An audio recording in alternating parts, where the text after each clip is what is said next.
on your door. You got to go knock on greatness' door like Devin the Dream Haney did.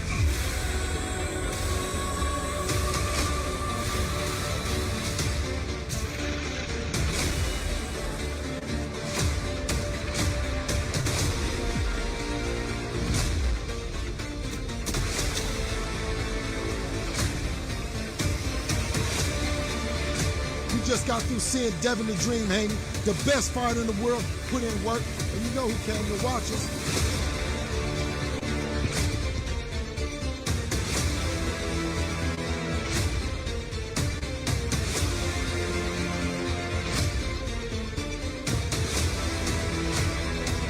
Well, what you see with Devin is a real professional, someone that goes in there and he executes a complete game plan, and when he handicaps a fighter, he sticks to it.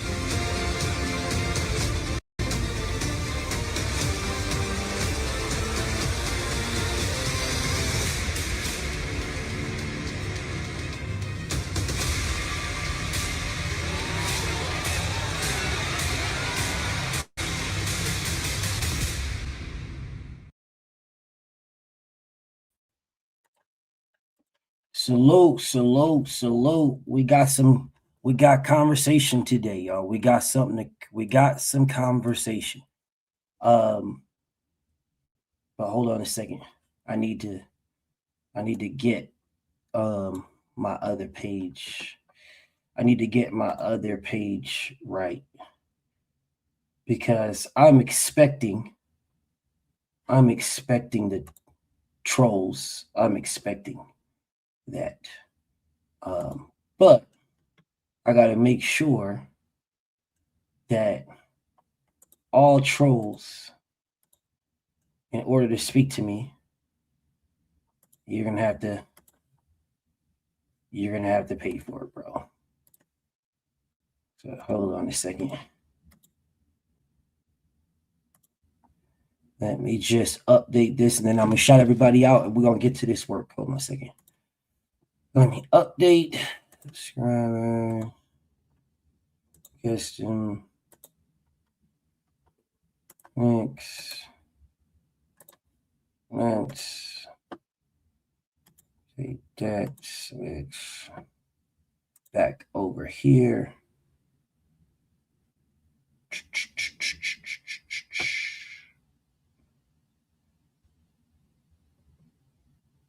One second, y'all. We're going to get to this work.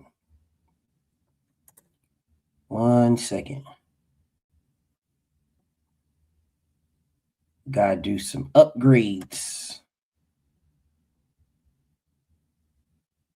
We got to do some upgrades, y'all. Yeah.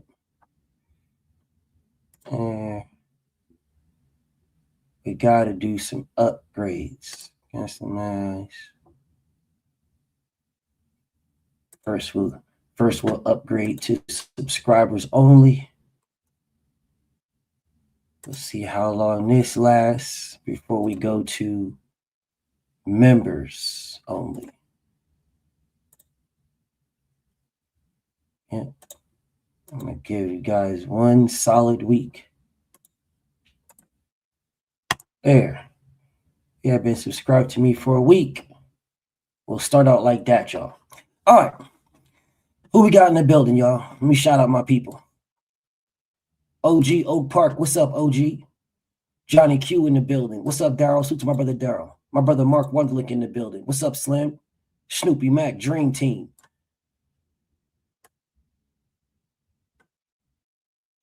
Oh, they're just jumping all over me right quick. All right, there we go. Mr. Roll Tide in the building. Eric O. My brother King Vonnie. What's up with you, King? Mr. Carter's in the building. Shout out to Mr. Carter. Vaughn D, my Brody. What's up, Vaughn D? Todd Swindle in the building. J-Man, Chris. Ravens Nation. What's up with you, Raven? Shout out to the homie Ravens Nation. Dre Day, what up? J-Man, salute. Queen TV's in the building. Jalen, salute. NBA D Nice, ATL Stand Up. My brother Freedom's March. I didn't forget about you, Freedom's March. I'm going to send that to you. Will Sinclair, what's up with you, Will? Queen Pink is in the building. Lone Star, what's up with you, homie? G McCall, Nugs. TQ Reacts, the homie, what's up with you, Brody? Tony Rome, what it do? Dangerous Desires in the building. Dante, salute. Stephen X is in the building. Shout out to my brother Stephen X. The Commish, what's up, Commish? My beautiful queen mother, Chiquila, is in the building. The Village Brother, what's popping with you, homie? St. Lou. Mr. Carter, thank you, my brother. He said the best channel on YouTube and the best chat. Thank you, Mr. Carter. I appreciate you. Earl Ferry, what's up, Earl? Chris keeps it boxing. What's up with my brother Chris? Trying to get through everybody. I'm Mystic. What's up with you, homie? New Jersey, the super trucker. What's up with you, gang? I haven't seen my Brody in a minute. Drug Free in the building. What's up, Drug Free? Scotty World in the building. My Brody Jonathan Jack. What's up, Jonathan Jack? Sammy Green, Church. Niquayan, what's up with you, Brody? And Still in the building. What's up, Joe? Cry, what up? Jamar. B.O. Scholar, what up with you, King? I know this meme. I know that meme. Is this a different name? But shout out to the homie B.O. Scholar. Might be the same, but I've seen bro before. A-Up Jones, what's up, A-Up? Adrian, what's up, Adrian? X, what up? My little bro, Joe Jack, what's up, little bro? Shout out to my little bro. Tay is in the building. What's up to my brother Tay? Bed-Stuy, C Money, Brooklyn, salute. Okay, I think I got everybody. Big Haas, what up, Big Haas? What's up, Mike? 88, Rob Hill, Timothy, my brother Malik. Envy the God, what's up, Envy? Frequent Flyer, what's up with you, homie? Blackout. The commish, say blessings to the chat. The family, the chat, the panel, where your blessings is appreciated. Thank you, my brother. I really appreciate you. Alex, what's up? Big Dog Willie, give me a second, brother. I'll tell you. Shout out to my brother Big Dog. He say, what's going on with the fight, Devin versus Rolly? Give me a second. I got you. OG Marcus, salute. The original Don's daughter. What's up with you, homie? What's up, Rich Reloaded? D84 Tree is in the building. All Father. Alex Jones. Unk. African Thor. What up? Mr. Cell Block. TD. What's up with my bro TD? Hey, you was right. You was so right about Yo NS Tell Us, my brother. You was spot on, bro. I mean, spot on. When I was calling the fight, you had already left already, but you was spot on. More Boxing. What's up, More Boxing? Dills Pulley, salute.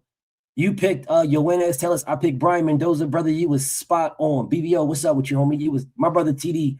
You was spot on, bro. I mean, spot on. Spot on, bro. Shout out to my bro TD. I know he's over in that he's over there in that what's the name pool killing it.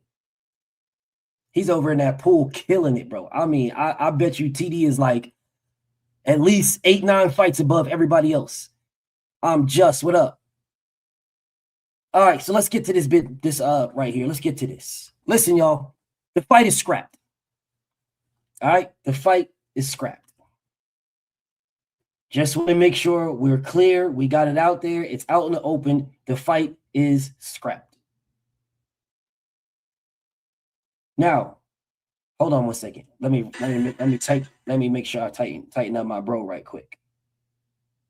Hold up one second. Let me make sure we tighten up. Free Smoke. Shout out to my boy Free Smoke is in the building. Let me make sure. There we go. George Curry, salute. Geo James, my family's in the building. Salute. The fight is scrapped, everybody. The fight is scrapped. Let's start there so everybody can get it out. We can all vent. Oh. Key of Life, what's up? The Dirt Gang, what's up with you, homie? Let's make sure we get it out. Let's get it. Let's be all irritated about it. What's up, Preach? Now, I want to set this table for you guys. There is still a few things that I can't say. There is still a few. There's still a few.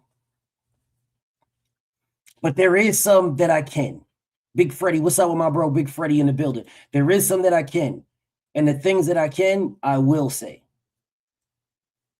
If you guys have noticed over this past couple of weeks, right? Over this past couple of weeks, you guys have been seeing me say things like, man, this is some stuff that going on. It's some, you have been seeing, I've been optimistic.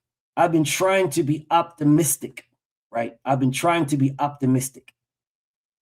But if you have been watching me, then you have been seeing that I have been telling you guys like, there's some things that are going on that I wish I could talk about, that I want to tell you guys. I want to put it on my members only. I did the videos. I just didn't update it. I just didn't upload it. I made it unlisted.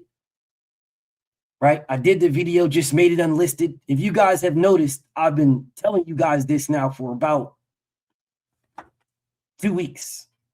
So let me give you the rundown from what I can. I'm going to do this slowly because, when I start speaking, I start cooking, I don't want to say something that I'm not supposed to. So I'm gonna do this slowly and give y'all the timeline. All right. Devin tried to fight Rolly Romero. J-Bad, what up? You think you're blocked, bro? All right, I'm gonna look into it, Brody. Let me email me, bro. Matter of fact, hold up a second. Let me see. I'll see right now while I'm doing this. Devin tried to fight Rolly as soon as he beat Brian Norman. He tried to fight Rolly. Devo, what's up with you, Devo? As soon as he beat Brian Norman, that Sunday, they was hitting me up like, hey, man, yo, Dev is crazy. Dev is crazy, bro. Dev is trying to fight. He just finished Brian Norman, and man is already trying to unify. We haven't even landed yet. Hey, different breed. What's up with you? Shout out to you, Queen. Let me see if I can find. Let me see. 40-ounce sniper. What's up? Let me see if I can find. What's up, Reggie? Let me see if I can find J-Bad and see if he's shadow banned. So Devin was trying to scrap out with Rolly. He was trying to scrap out with Rolly, like right off the rip. Dude didn't even land in America yet, and was trying to scrap out with Devin. I mean, with Rolly, trying to scrap out with Rolly. Rolly came out and said, no, never fighting this dude. Yeah, it's never happened. Never fighting him. So Devin moved on. Like, all right, well, forget this dude then. You don't want to fight, whatever. I'm not going to waste my time with all this nonsense. You don't want to fight me? All right. Let me see. Yeah. I can see you. I see you now. I see you, J-Bad.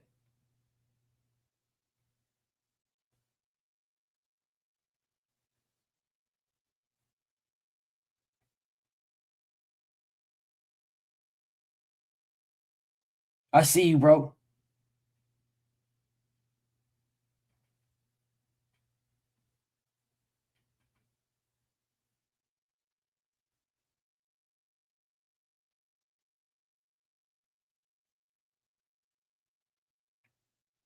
Shout out to the homie J-Bad. What's up, Eric? All right. Now peep game. Yes. Just I need you guys to hear me out, bro. Because there is maybe 2 people that know this. 2. Sugar Free, the goddess. What's up, goddess? What's up, Shout out to Stormy B, man. There's 2 people that know this. Only 2, because I only talked to 2 people that I talked to about this. So when I'm saying this, and they might be in here right now. So when I'm saying this, right, they'll understand the parts that I left out purposefully. But you guys will all get the general gist. But they know what it is. Like they know the full thing. But let's run this down. All right. November, Devin called out Rolly.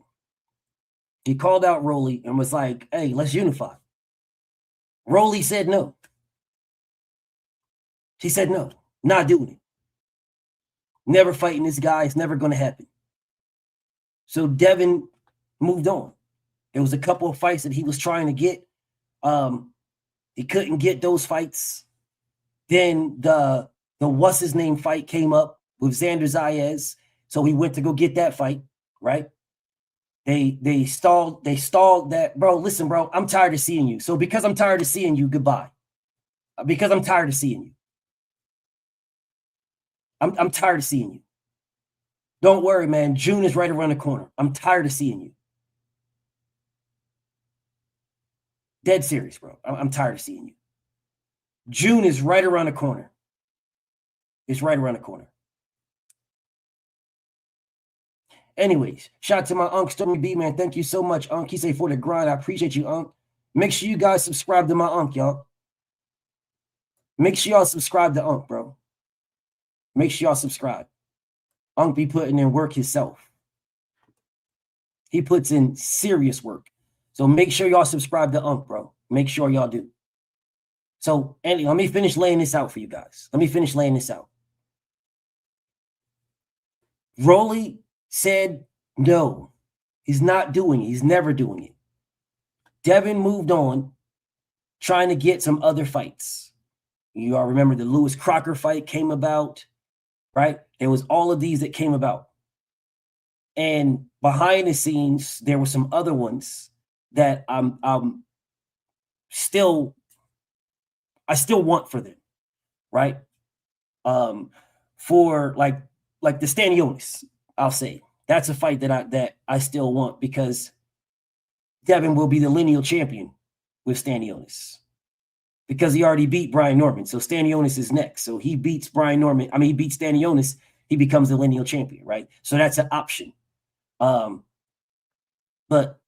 there's like reasons why that one is like not, it's finicky, but we'll move on, right? So the Xander Zayas fight was the one that they were eyeing.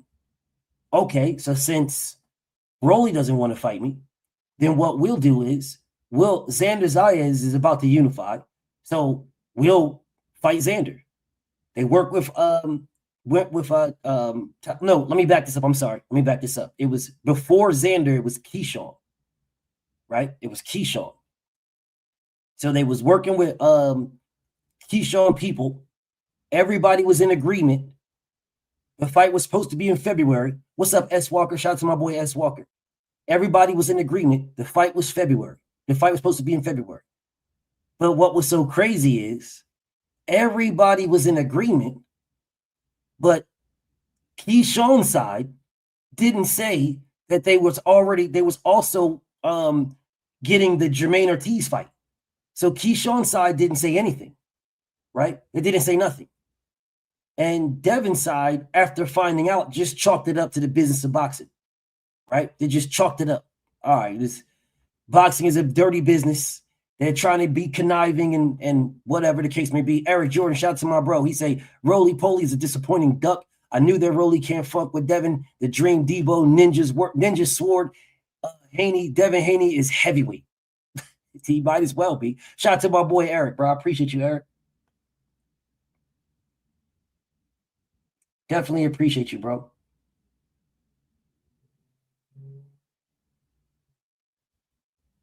So so basically they were trying to sabotage Devin.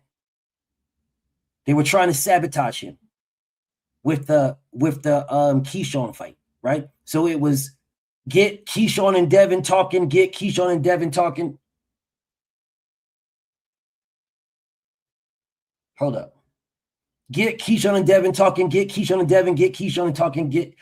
So now the buzz is around Keyshawn and Devin. And then what happened? The buzz was around Keyshawn and Devin. And what happened? All of a sudden, Keyshawn fights Jermaine Ortiz. Southwest Dice, Kai World in the building. Salute to my bros. Out of nowhere, he fights Jermaine Ortiz. Right? So after he fights Jermaine Ortiz, what does he do? Devin, Devin, Devin, the Devin, Devin, the Devin, Devin, Devin, Devin, Devin, the Devin, Devin, the Devin, Devin, Devin, Devin, Devin, the Devin, Devin. Over and over and over again. But the one thing he didn't do is move up to 147 and get ranked in the 147-pound rankings. What's up, Scorpio? And we all know he could have did that, but he didn't. But he didn't for a reason. I'm going to get to this in a second. Right? I'm going to get to this in a second.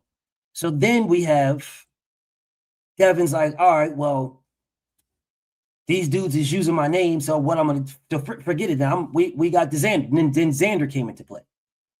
Right? So then he went to Xander, the Xander route, and Xander told Devin, no. No. Don't worry about it, Malik. Give me a second, brother. Give me a second. I got you. Give me a second. He said no. Xander told him no. Xander told him, I'm unifying with Josh Kelly. Told him no. After Xander told him no, I'm unifying with Josh Kelly, mysteriously out of nowhere, bam, 2 weeks before Rolly Romero was about to be forced to fight Shaq Ram Blizzard. 2 weeks. All right, 2 weeks before, I don't know, then bam, Rolly says, Devin, why won't Devin fight me? Devin's ducking, man. Devin's scared of me, man. Devin don't want no smoke with me, man. Devin's this and Devin's that. Why don't Devin fight me, man? Devin needs to fight me, man. Devin needs to fight me. Devin, two weeks before the Shaq Ram Blizzard fight, 2 weeks before the WBA was forcing it. 2 weeks.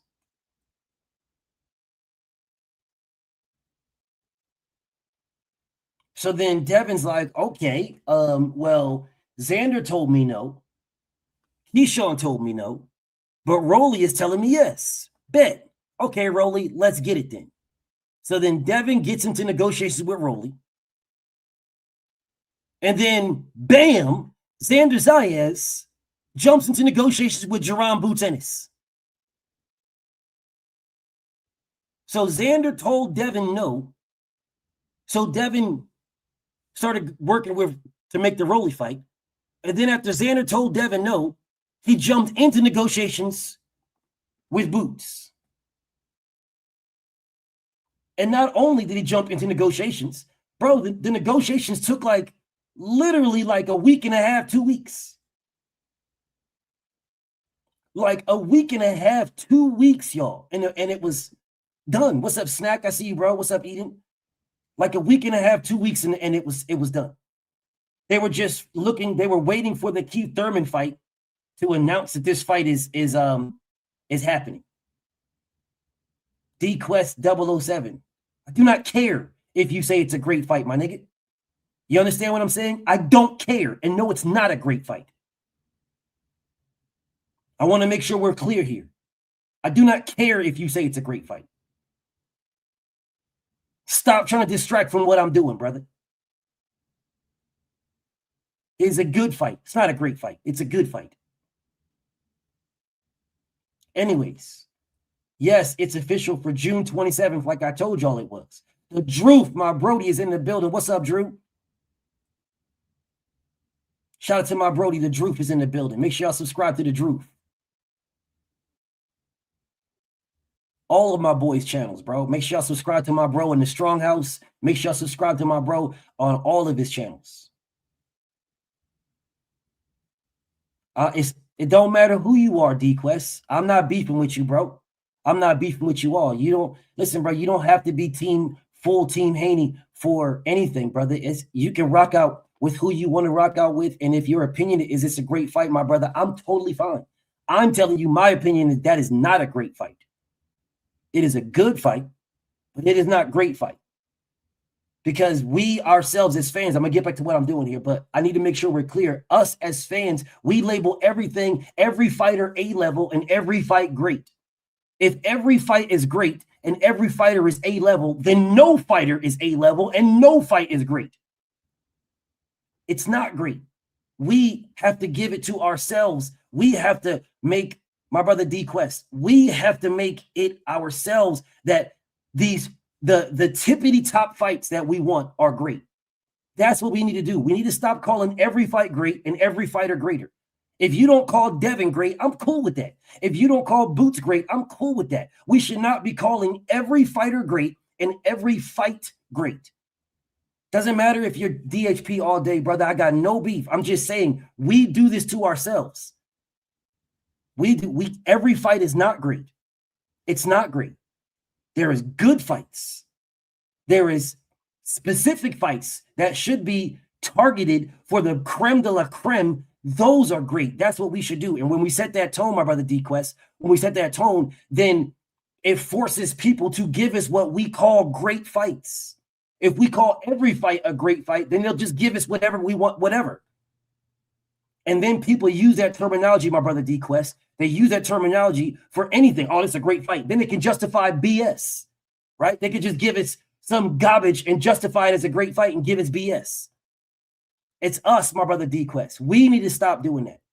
So I'm not jumping on you, my brother. I'm not doing this at all. I'm just saying, like, we need to stop saying every fight is a great fight. We need to start saying that this is a good fight. Yeah, that's a good fight. He's a good fighter. We need to make sure that we call great fights great fights. You guys can't even tell me what makes Boots versus Xander a great fight. It's a good fight. It's not a great fight. That's all I'm saying. Shout out to my brother D-Quest. But that's all I'm saying, D-Quest. I'm not jumping on you, brother. That's all I'm saying. My brother Eric comes back. He says, fighters only clout chase on Devin name and duck the fight. Let me get to it. Let me get to it now. Let me get to it. Don't worry about it, Dez. Y'all got to stay with me, bro. Stay with me.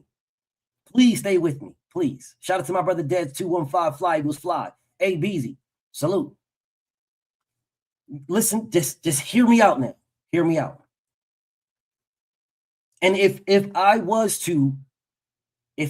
just hear me out. Just hear me out. The Drew, thank you, my brother. He said, today people accepted mediocrity as excellence, and this is an issue. Yes, it is an issue. What's up, Snack? It's a huge issue. We need to call excellence when it's excellence. We don't need to call mediocrity excellence. So let me get back to this because I want you guys to understand the play. I want y'all to understand the play. I know y'all heard the news today, but understand the play. I'm going to say some things that I wanted to say that I couldn't. And there's still some things that I'm not going to say, right? But just hear me out. Just listen to me. So a quick recap, and then I'm going to start again. I'm not start again. I'm going to be a quick recap, then I'm going to start where I left off. Devin tried to fight Rolly November 24th, right? 23rd, actually, but really 24th, right? Sunday, Monday. Rolly said no. Skated past that. Keyshawn Davis jumped in. They were supposed to fight Keyshawn Davis in February. Keyshawn Davis used Devin Haney's name, fought Jermaine Ortiz. After the Jermaine Ortiz fight, Devin. All this Devin, right? All that. So then Devin said, okay, cool. I'm going to go over here. I'm going to go over here. Listen. Dude. I'm gonna say this, and I'm gonna say this one time. One time. Say it one time. Once. Nobody said that Xander was ducking Devin to fight Boots. Nobody said that. This is why I call you people gay. You, Bruce. This is why I call you, Boots fans, you, the second worst fan base in all of boxing. This is why I call you guys homosexual. I never said Xander ducked Devin to fight Boots. I never said that. I never said it one time. It is you feminine ass niggas that get all sassy in your feelings to defend your boo thing, and you just make up some stupid ass statement like this. I never said that. Never said that. Now, what I will say again is that Devin was trying to fight Xander. Xander told Devin no, he wants to fight Josh Kelly. And then mysteriously, Rolly just pops in the situation. So then Devin went back to Rolly. And within 2 weeks, Xander was fighting Boots. That's what I said. I did not say that Xander ducked Devin. I said within 2 weeks, he was fighting Boots. That's what I said, bro. Normally, right now, I would have been cut you guys out because y'all be on some diabolical weirdness. But I'm not going to do this today because there's too much estrogen, and I need you guys to just relax and listen to what I'm saying. I'll put the link in. I promise you. Just let me lay this out first. Because I've been knowing all of this, and I had to keep it to myself until now. Some things that I still have to keep to myself. I still have to keep to myself, but not everything. Just listen to me, please. And I'll put the link in, and you guys can jump on, and we can chop it up. Okay? No problem. Now, anyways, back to what I was saying, right? The Xander fight, Devin tried to fight Xander. Xander told him no, he wants to fight Josh Kelly. And then mysteriously, Rolly jumps back into the mix, right? So when Rolly jumped back into the mix and Xander was going to fight Josh Kelly, Devin said, all right, cool, then I'm going to get back with Rolly. Well, me and Rolly can get it scrappy, right? Now, when Rolly jumped back in, remember, Rolly jumped back in under the time frame of when Devin does the drug testing. Under the time frame. Way less time. Way less time. It was like a month ago. Like a month. Right? So then Devin's like, okay, everybody knows you link up. If you sign with Devin, you got to sign for drug testing right then. Right? Then that is when Xander and Boots got into negotiations, and within a week and a half, 2 weeks, they're now fighting in June 27th. So now Xander's out the way. Got it. Cool. Good fight. So Devin is now focusing on getting the Rolly fight. Now, here's where it starts to get fucked up. Here's where it starts to get messed up. I need everybody to understand me. Devin signed to fight as the promoter. I told you guys there's 2 signatures needed for DHP. There's the promoter signature and then the fighter signature. Let me say it again. There's 2 signatures required, the promoter signature and then the fighter signature. The business of boxing, the promoters make the fights. And when the promoters make the fights, they come back to the table. And then they get the fighters to sign. 2 signatures. Devin signed the promoter's signature. He was with the fight. He knew the money. He was with it. He knew. And I want you guys to listen to me. The money was garbage. But Devin was going to do it for unification. Let me say it one more time. The money was garbage. If you guys remember when I told you guys, Devin is saving PBC. Remember when I did that video, the live stream? Remember I did all those things? Remember that? Remember that video? Y'all remember that video? Remember when I did that video and I'm telling you Devin is saving PBC and y'all like, no, man, no, you're not saving PBC. Devin was doing them a favor. Straight up. Straight up doing them a favor. Straight up 100% doing them a favor. Straight up. Because the money was garbage. He was doing them a favor. Yes, he would have been fighting for unification. Yes. Yes. But they played on that with Devin. They played on that, bro. They know that when Devin wants something, what they'll do is they will, Devin tweeted that today? Devin tweeted that? I didn't see it. Johnny Q said Dev did tweet that today. I didn't see it. I didn't see his tweet. But okay, but anyways, let me say this. They tried to use the fact of history against Devin. Now, what is Devin's history? He wanted undisputed with George Kambosos, and what did they do? Lowballed the hell out of him. Made him sign a 3-fight contract in order to get undisputed. Gave this man straight up not even 25%. They didn't even give him 25%. They played on the fact that he wanted undisputed. They played on that. So because they played on him that he wanted undisputed, they massively undercut him. And that's what he did to fight George Kambosos for undisputed, because they massively undercut him. Big Dog Willie, my bro, he says, I got my Tankamaniacs t-shirt. Shout out to my bro, Big Dog. Hold up, I just got it.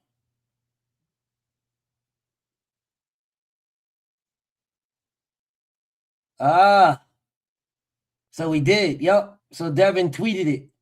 Devin said, Rolly's delusional, acting like he's some kind of draw, but can't sell at a ballroom. That's why the fight hasn't been made yet. The money isn't right. I'm looking at other options. He can go fight his mandatory since he's such a draw. Okay, so what I'm going to say to you guys is going to make more sense. I didn't know that. It's going to make more sense. All right, it's going to make more sense now. The money was garbage. It wasn't Devin's guarantees. It wasn't any of that. It was garbage. The only reason why Devin was going to fight Rolly was for a unification. That's it. No other reason. Devin, I was about to say something. Let me not say that. I was about to say something, but Devin was saving PBC. He was doing PBC a favor, bro. All right, he was doing PBC a favor. When I'm telling you Devin Haney, when I'm saying you guys, oh man, Devin's saving PBC and blah, blah, blah, yada, yada. No, I knew what I was saying, bro. I knew exactly what I was saying. I knew what I was saying. But you guys don't care about that, and y'all didn't care about that. You didn't care not one bit. It was okay for all of this, for Devin to get the short end of every stick. It's okay for that, but it's not okay for anybody else. So let me explain something to you guys now. Rolly Romero was trying to A-side Devin. Now, let me explain. Jay Pitty, what's up to my bro Jay Pitty? He say facts. They tried to get out that Haney fight. They wanted the Loma fight. They had nowhere else to run since Loma went to the Army. Yes. Zone 6 says, BF, Devin said it was a solid offer. Okay.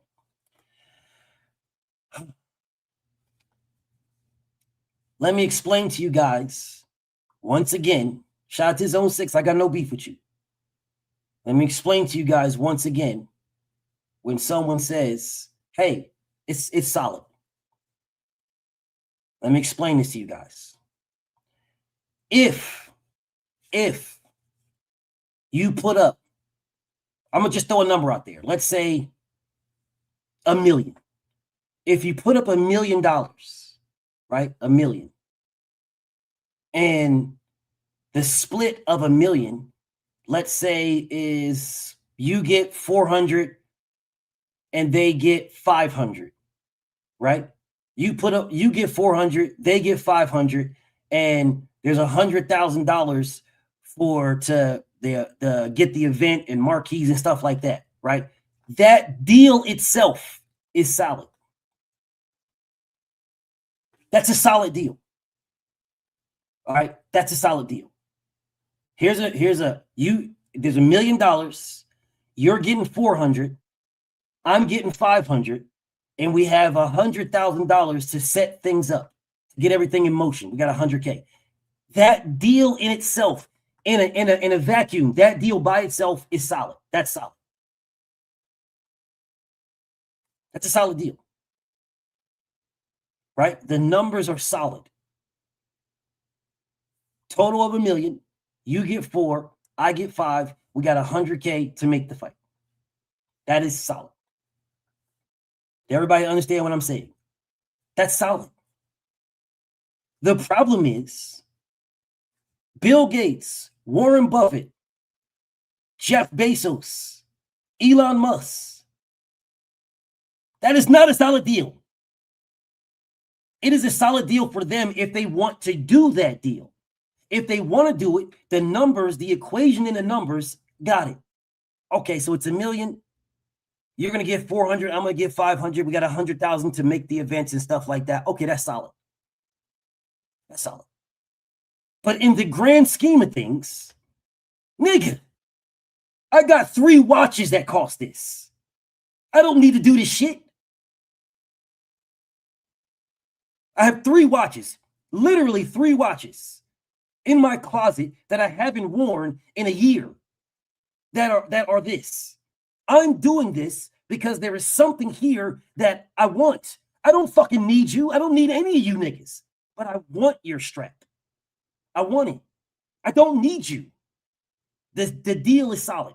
It's $1 million, 300,000. I mean, 400,000 for you, 500,000 for me, 100,000 to make it happen. Got it. So I beat you. I get the WBA strap. I buy another watch, and I have $5,000 left over from my fight purse. Got it. Yes, Zone 6. Solid. The numbers, solid. That right there is solid. Now, let me keep that statement right here, and I want you guys to understand something. If you keep that statement right there, think about it like this. If the numbers was $1 million, 400 for Rolly, 500 for Devin, and 100,000 to make the fight. Let's just say those were the numbers. Bro, Devin's guarantee is like fucking. I'm not going to say that. I'll give you guys an estimate. His guarantees is like $8 million.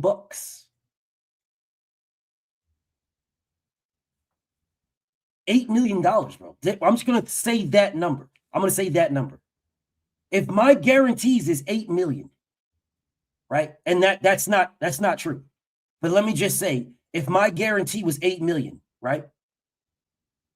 And I'm taking 500,000 for a unification, right? And in the business scheme of it, you're getting 4, I'm getting 5. There's 100,000 to make the fight. The numbers are solid. So if I tell you the numbers are solid, that's what I'm talking about. The business, the numbers are solid. But this is, bro, I'm doing you niggas a favor. You're not doing me a favor.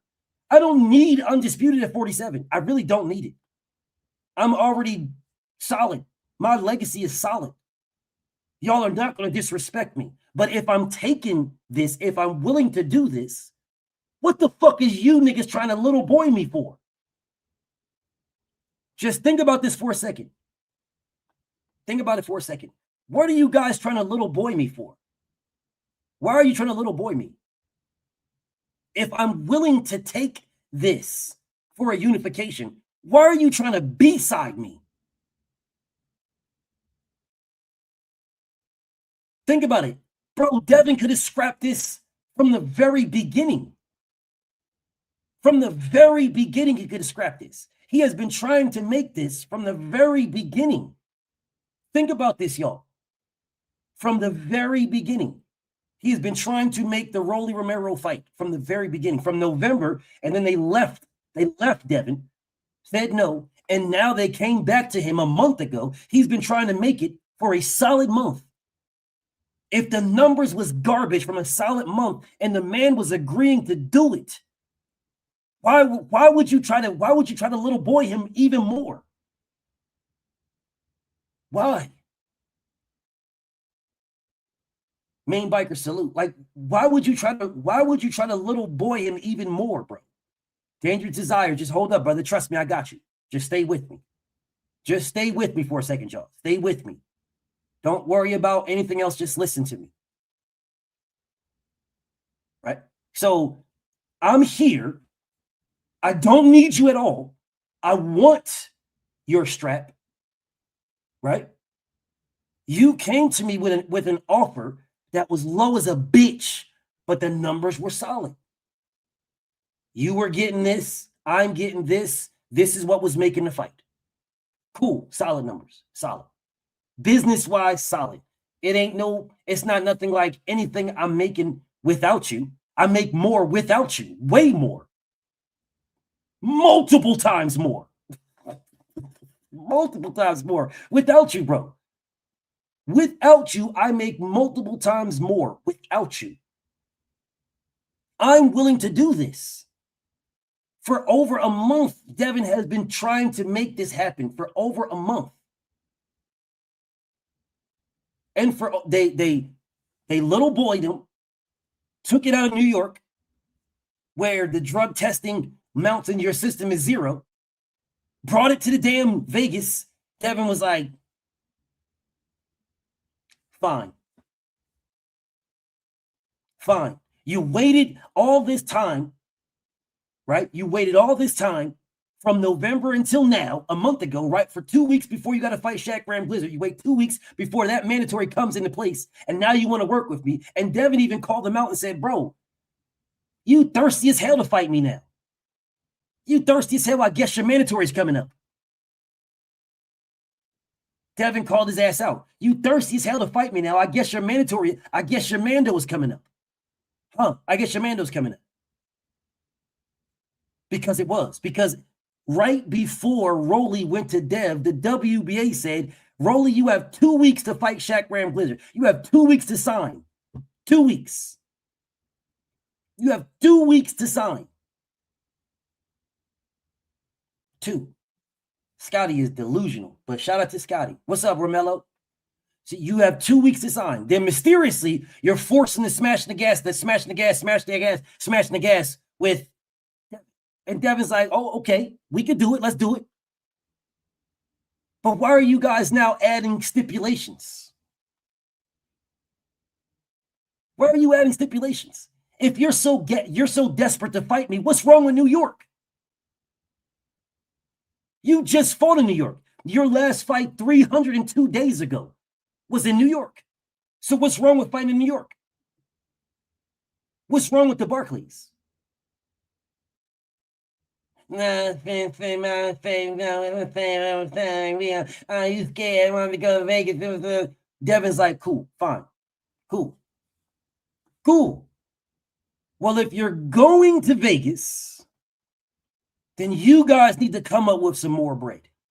Because we all know that the drug rules are different. We all know the drug rules are different in Vegas than what they are in New York. We all know this. So now you got to come up with more bread. Now, come up with more bread. Come up with more bread. Come up with some more. That is when an investor jumped in. This was, I want to say, literally 2 weeks ago. Literally 2 weeks ago. An investor jumped in.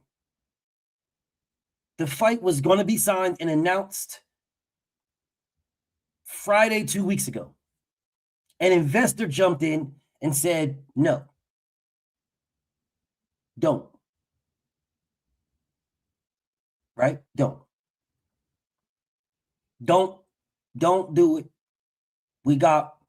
Let us take care of it. We'll do this and we'll do that and get this and get that taken care of. And when we get this and that taken care of, we'll come back and then bam, it'll be better for everybody.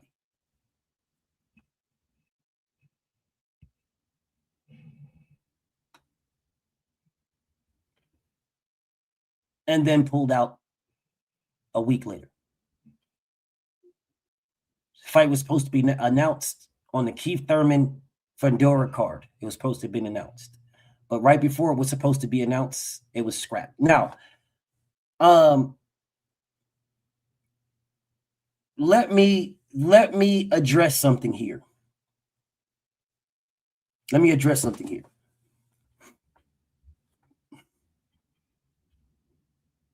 I got to word this correctly. Do you guys remember when Keyshawn Davis jumped out the woodwork and told everybody? It was like 2 weeks ago. When they was interviewing Keyshawn, and he said he's fighting a champion at 147. About 2 weeks ago. He said he's fighting a champion at 147. Y'all knew it wasn't Devin. And you know it's not Ryan Garcia. Y'all remember when Keyshawn said he's fighting a champion? Y'all remember that?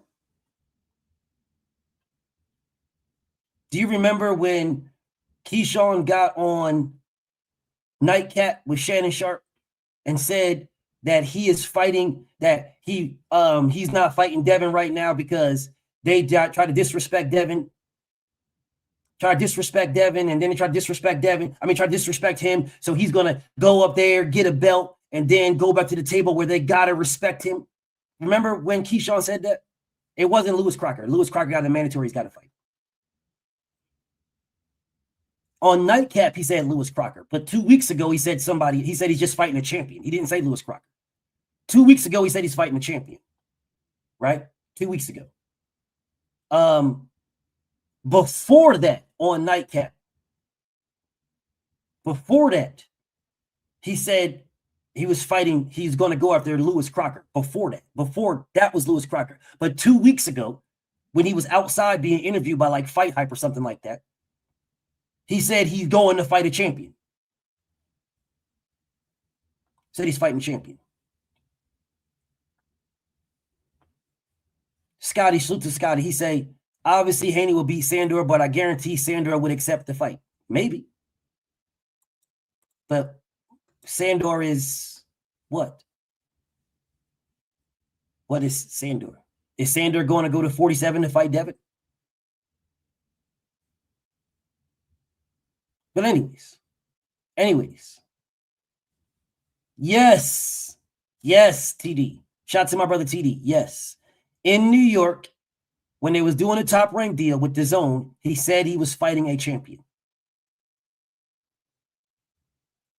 Now, I know for an absolute fact that Top Rank wanted to make sure that the fight with Devin and Rolly kept rolling on. Now, let me tell you why they wanted it to keep rolling on. They wanted it to keep rolling on because they wanted Shaq Ram Glizzard to move on. And as long as Devin and Rolly were in negotiations to make this fight, as long as they was doing that, Shaq Ram was on the outside. He was on the outside, Joe.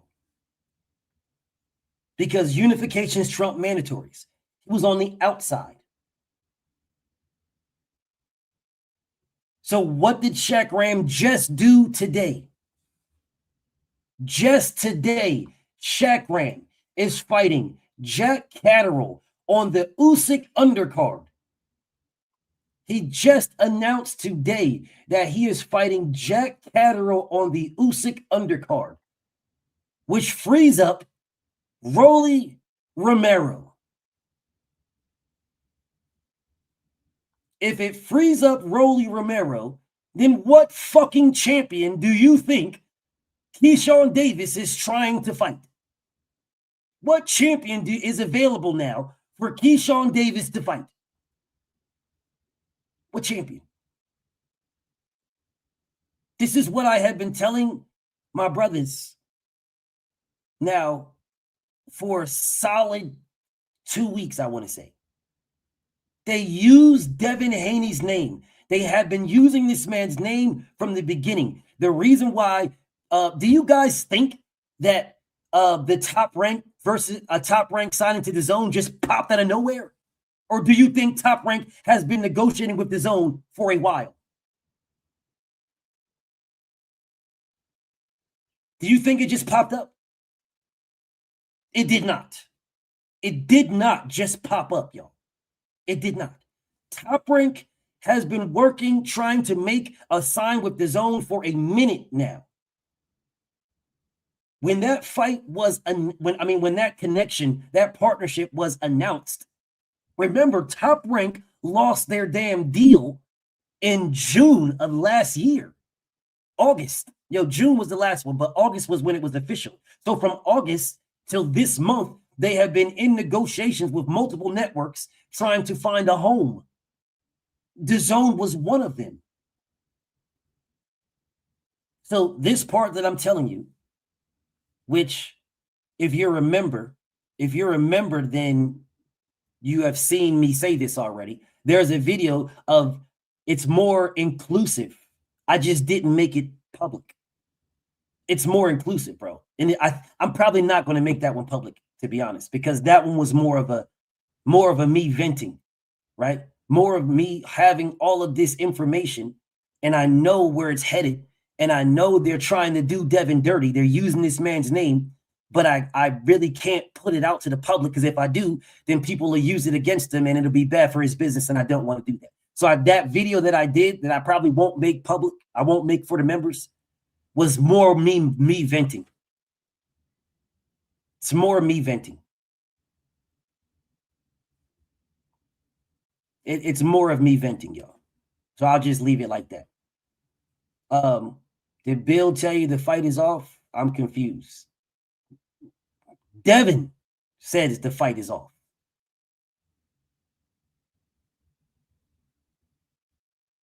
Devin makes the decision, not Bill. Bill sets up the fights and gives Devin, listen, bro, here's the pros and cons. These are the pros and cons. Like, this is all the money right here. This is where the location is at. This is this is that, this is that, this is that, this is this is that, this is that. And then Devin says, huh, okay, all right, got it. Okay, all right, I'll do it, or no, I won't. Baby Joker came right in once again. Baby Joker. Normally, right, about this time, I will probably be cussing you out, but I'm not going to. What I will say to you is rewind back about 15 minutes when Zone 6 from Baltimore said the exact same thing you just said. Rewind back about 15 minutes. Because I literally addressed what you just said, nigga. So rewind back about 15 minutes. About a solid 15 minutes. Rewind back about a solid 15. Because I addressed what you said.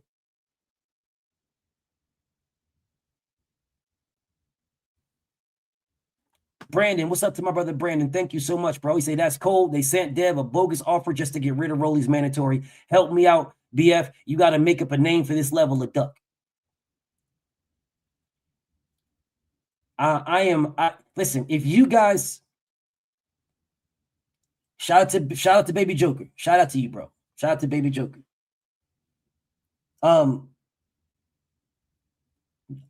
This is what I asked you guys. Bro, I'm not a liar, bro. And it's very difficult for me to like if I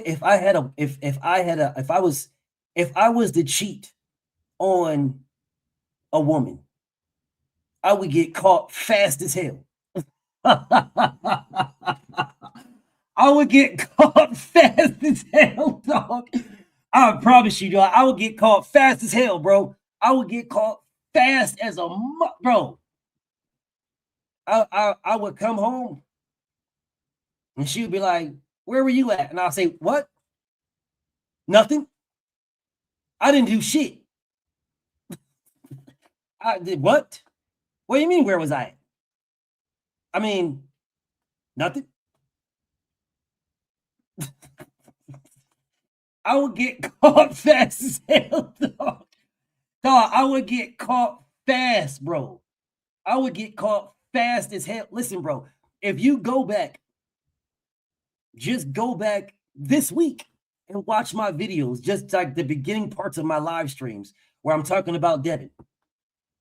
I'm talking about this fight of I'm talking about this fight between Devin and Rolly.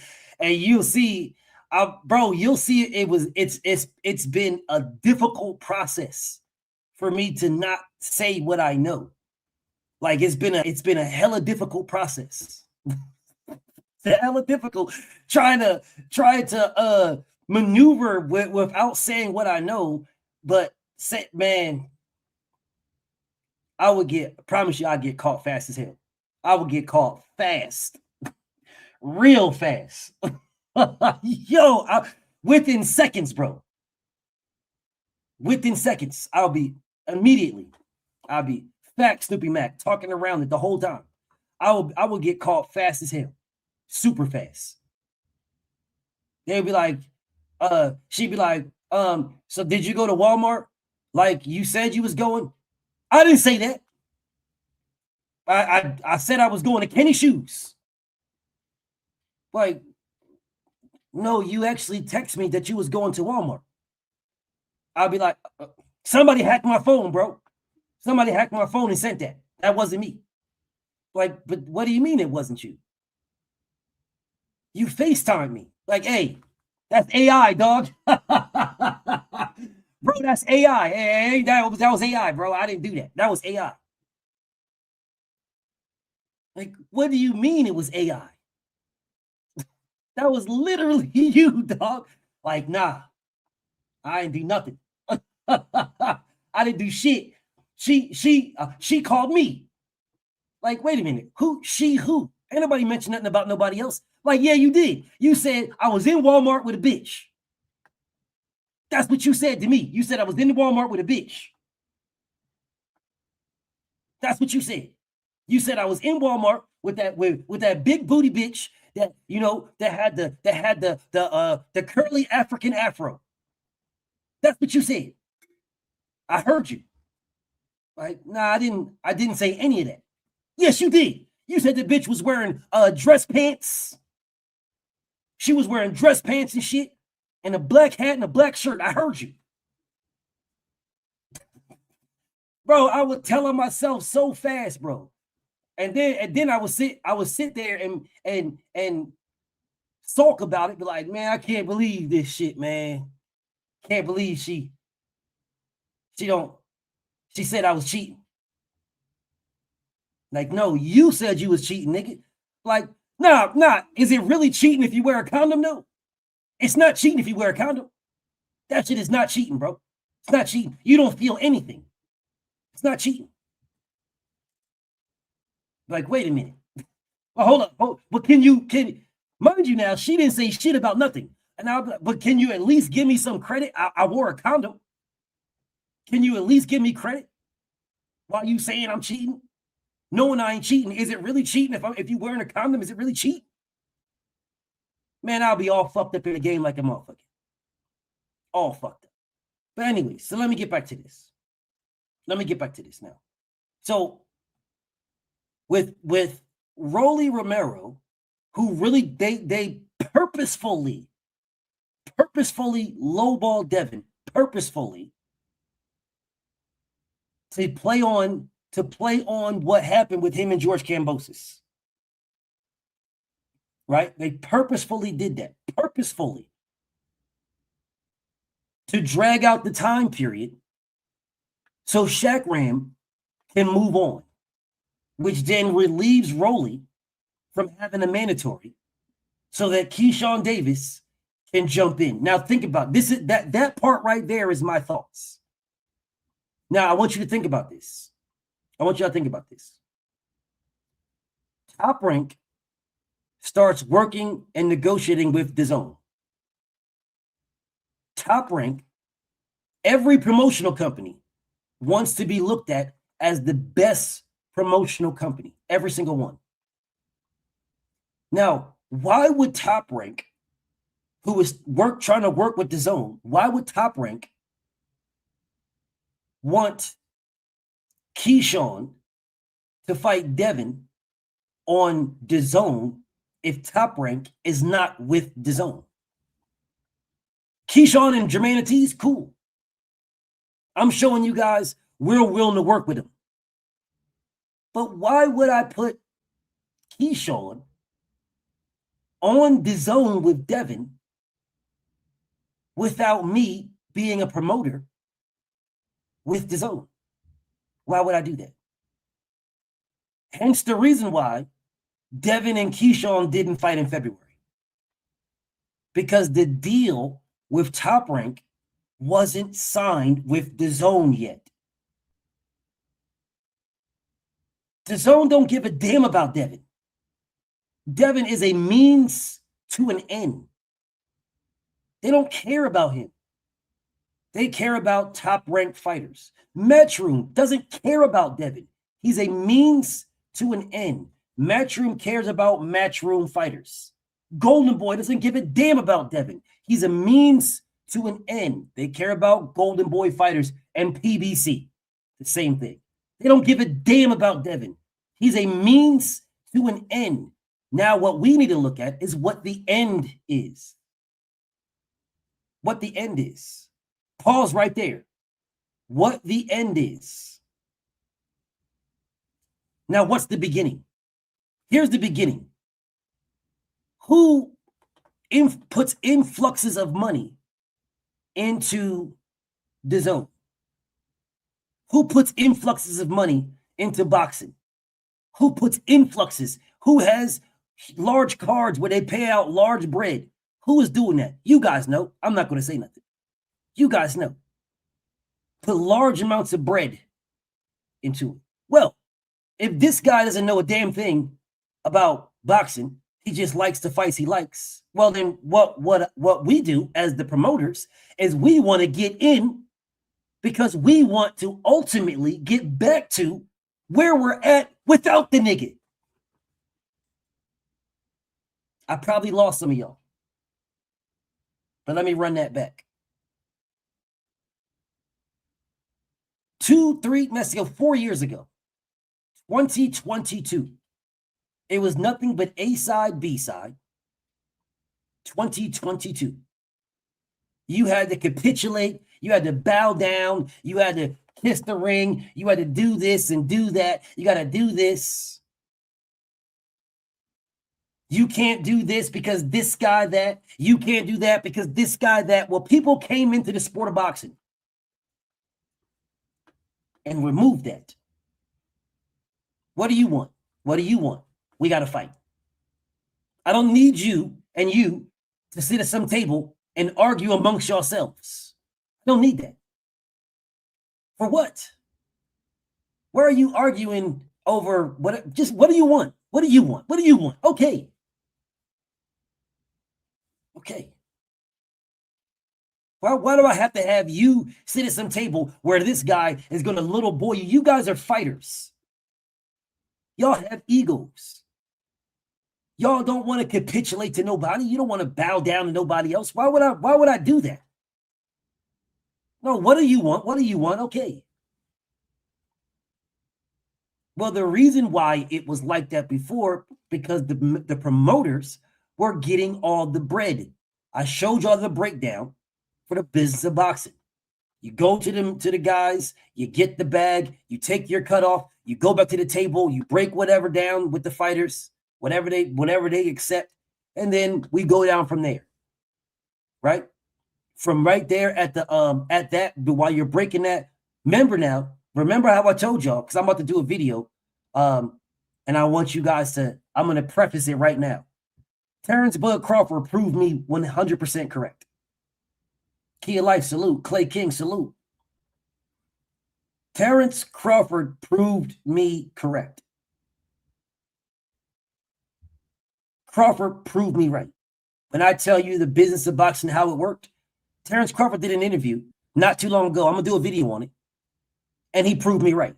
Because he told y'all he never paid sanction fees ever. Yeah, because I told you guys, the promoters paid it. It was out of their still bag.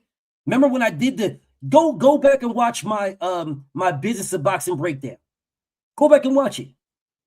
Watch it again. And you'll see where I told you guys, the promoters go to the networks for the bag. They get the bag, they take their cut, they come back down, right? That bag that they got to break up between the fighters, that bag is where they pay the damn promoters. You get paid as a fighter after they get paid. You never see what they're getting paid. You get paid after that. Once you guys agree on the split, the sanction fees get paid. You never see it. The only difference is when Turkey came in, you got all your bread and then you had to pay the exact same thing you've been paying your whole career. There was no difference. You've been paying the same thing. The same thing. Whatever. You guys will see that. I'll do that. I'll do that video where Blood breaking it down. I'll show you guys where Blood proving BFTB right. But it's okay. Let's get back to what we're doing here. Because remember now, the end goal. Where is the beginning? The promoters going to the networks, getting the bag, getting their cut, going back to the table with the fighters to get workout percentages and guarantees, right? Paying the sanctioning fees. They know what they are. They can legitimately pay the sanctioning fees before they even bring the bag to the table for the fighters. Literally. Hey, here is your purse. The bag that I'm bringing to the table is minus $500,000. You never know. All you know is I went to the networks, I got 5.5 million, and I brought it back to the table. That's all you know. You don't realize that I took out 500,000 for the sanctioning fees. You think you never had to pay it, but you did. You've always paid it. You've always paid the sanctioning fees. You think you're not paying it. It just, they got paid before you got paid. That's why everybody was standing in the ring all happy. They putting the belts around your waist, throwing the belts over your shoulder. Oh, the belts matter just fine when you was too stupid to realize you paid for the sanctioning fees. So when you're saying you never paid for it, you did pay for it. They didn't do shit for free. They just got their money before you did. You never seen it. Whatever. The end goal. Where did we start? How when Shakur didn't pay his nigga? Are you dumb, TB1? Are you dumb, my nigga? Are you listening to me, brother? What do you mean how when Shakur didn't pay his? I just told you guys. With Turkey, Turkey pays you guys all your bread. You pay your own sanctioning fees. Come on, TB1. Don't do this, brother. Don't do this, bro. I've been telling you guys, I don't know how many times. What do you mean how when Shakur didn't pay his?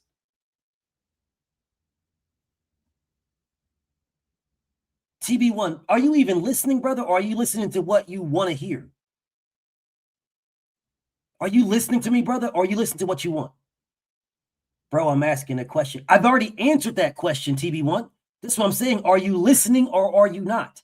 I literally answered that question. I literally said this before I said the end goal in the beginning. I literally said with Turkey, he pays you your money. When he pays you your money, you pay your sanctioning fees. When I said, Bud, prove me right. You pay the sanctioning fees with Turkey. Turkey gives you all the money. You are the promoter in this circumstance. You get the whole bag. You got to pay your promoter. You got to pay your sanction fees. You got to pay your managers. You got to pay your trainers. As the old, remember the end goal where we're at now, the beginning, they go to the networks, get the money, they get their cut, and then they pay before, and then you get your, you never see the sanctioning fees. It's already paid before you just get a paycheck. TB1. That's what I said. So when you say how when Shakur, that tells me you didn't listen to what I just said. Shakur, it got his money from Turkey, so he had to pay. On the old model, the beginning model, Shakur got checks. The sanctioning fees was already paid. He got checks. He just got a paycheck. The sanctioning fees was already taken out.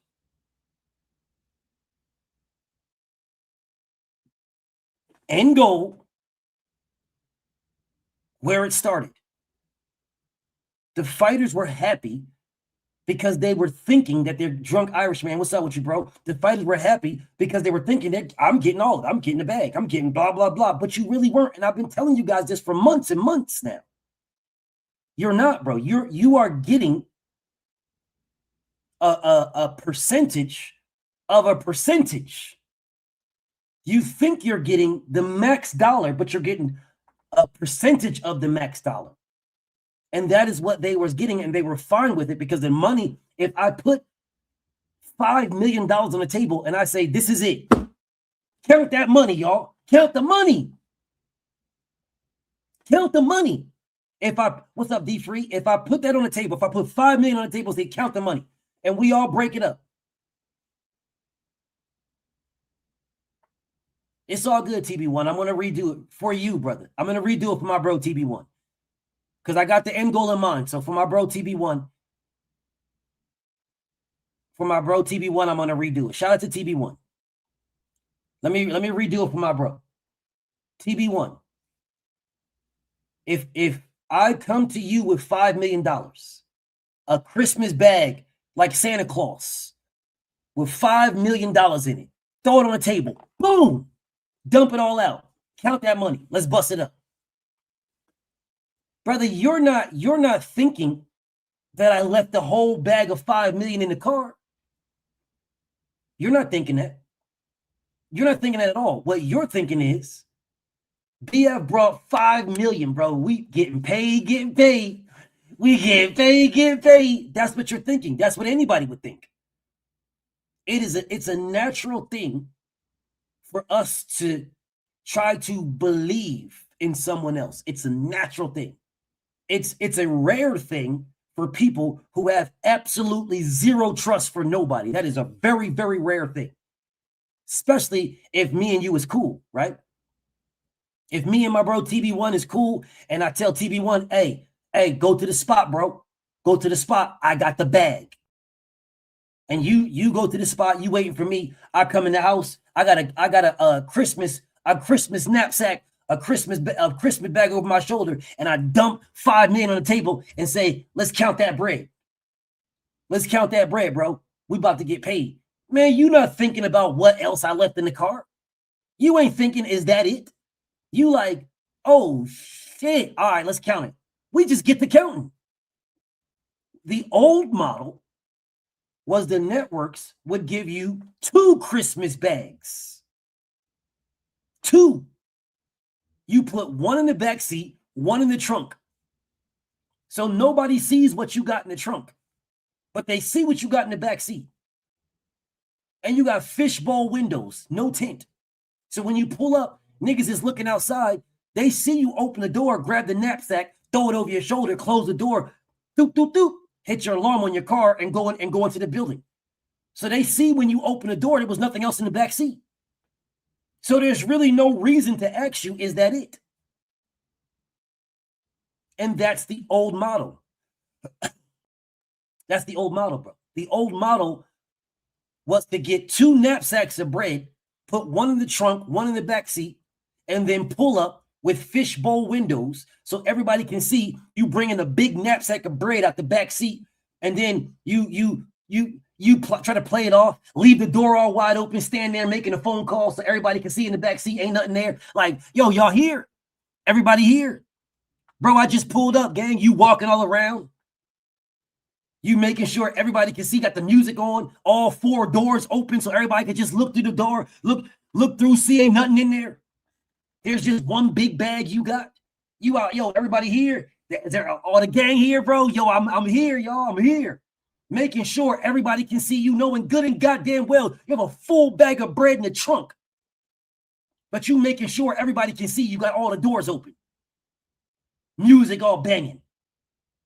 And everybody, yeah, bro, you know we here, bro. We in the building. Pull up. Like, oh, okay. Then you turn your car off, close all the doors, grab the bag, put your alarm on, and go in there. Dump 5 million on the table, say, count that bread, y'all. Count the bread. I told y'all I got y'all, bro. I told y'all, bro. Top rank over everybody. Bro. I told y'all. Balling. Count that bread.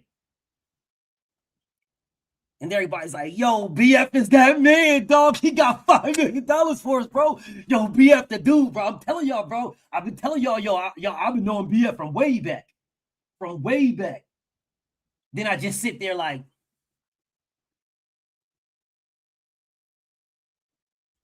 y'all know I'm that nigga. I gets the bread, y'all. I gets the guap. That's what I do for my people. Me, only me. Like that dude Stacks, they be like, yo, son, y'all remember that time when you said, tell him, son. You remember that time when you had doo-doo stains on your pants for like 3 days and everybody was saying anything, everybody was disrespecting you, but I pulled up and regulated, told them, nah, bro, that's my man's. Yeah, he had doo-doo stains on his pants for 3 days, but that's my man's. Nah, I'm regulating, son. Me and you, we cool. Tell them, son. Tell these broads. Tell them how you had doo-doo stains in your pants for 3 days straight. And then I pulled up and started cracking niggas, regulating. Tell them, son. Tell these broads.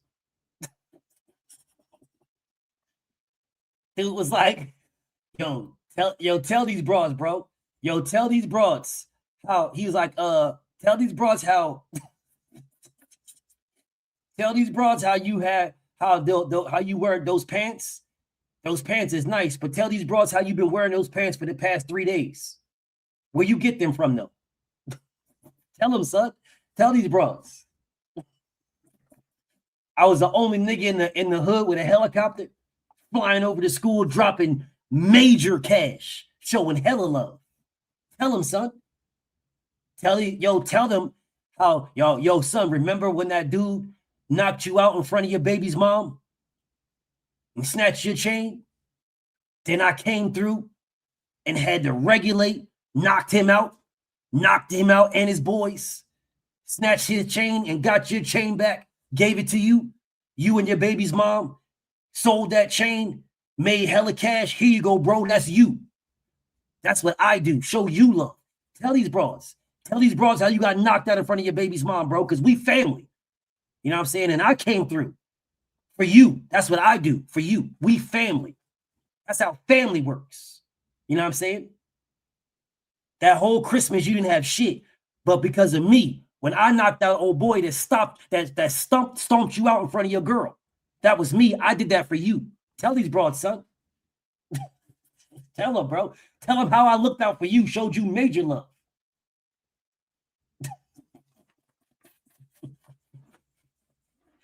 That's that dude Stacks, bro. That shit be funny as hell, bro. That dude be cracking me the hell up. But I'm just saying, that's how they do. That is the old model. They want to get back to that. That is the end goal. Bob Arum, Oscar De La Hoya, Eddie Hearn, Frank Warren, Tom Brown. They want to get back to the old model. That's what they want to get back to. How do you get back to the old model? What do they say, y'all? If you can't beat them, what? If you can't beat them, what? If you can't beat them, join them. Join them. If you can't beat them, join them. So then the promoters start joining with people, and then mysteriously now the people that were talking directly to fighters are now talking to promoters.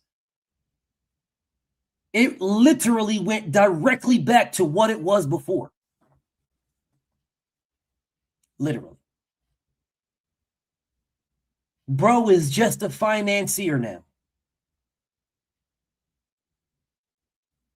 Just a financier. No different than Shaq Shaggy or Joe Marine or anybody else. There's no difference between dude now and what they was then.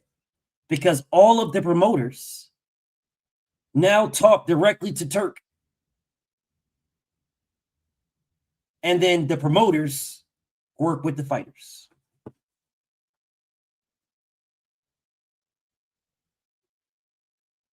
And here we are right back to where we were before.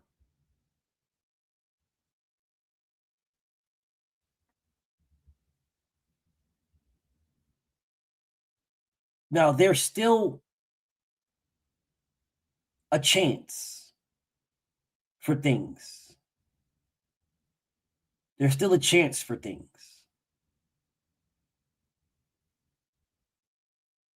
But it's going to be a challenge to pull the wig over Devin's eye. It's going to be a challenge.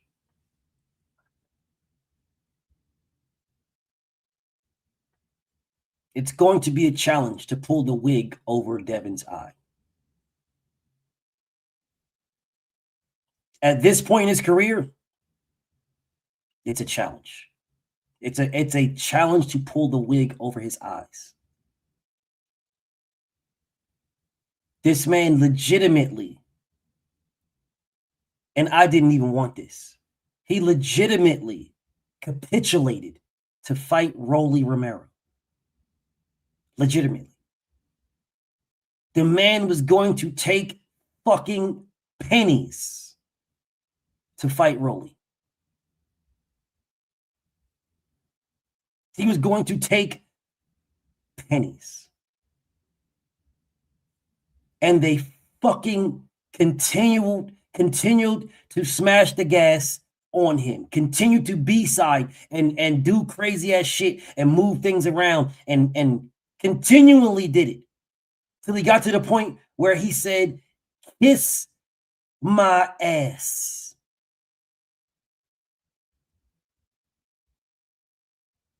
But it was already too late because Shaq Ram Blizzard signed to fight Jack Catterall today.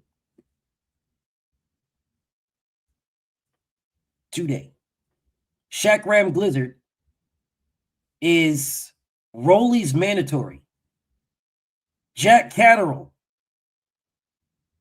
was about to be Devin's.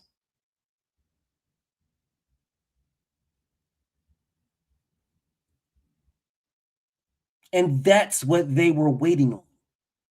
They dragged this out to wait for Shaq Ram Blizzard to fight somebody else, to sign to fight somebody else. And Shaq Ram said, "I'm tired of waiting for Rolly. I'm moving on."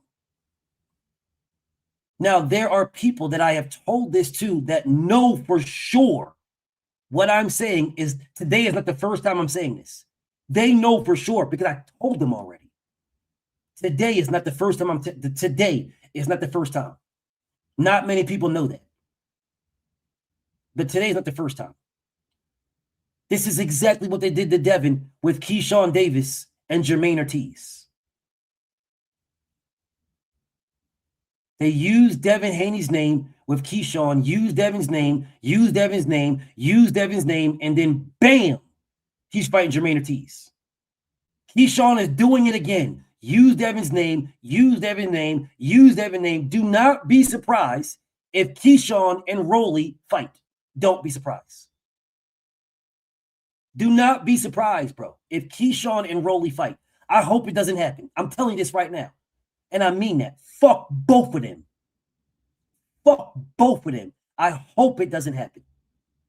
I'm just telling you guys, don't be surprised. Nick, what's up, Queen? Shout out to Nick in the building. Shout out to the one of the queens of the ring is in the building. Always honored and blessed to have the queen in the building. Thank you so much for pulling up on me. What I'm saying to you guys is do not be surprised. Do not be surprised at all. If out of nowhere, Keyshawn Davis is fighting Rolly Romero for the WBA strap.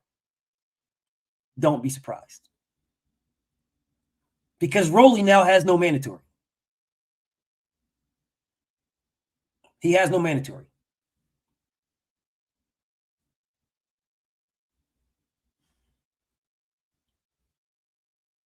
All right. He has no mandatory. I'm just letting you guys know now. The mandatory that he had is now gone. Shaq Ram Blizzard has moved on. He is fighting Jack Catterall on Usyk's undercard. So Rolly Romero versus Coleslaw Davis is it is a fight that can now happen. It's not Al Heyman Avenues Roofing.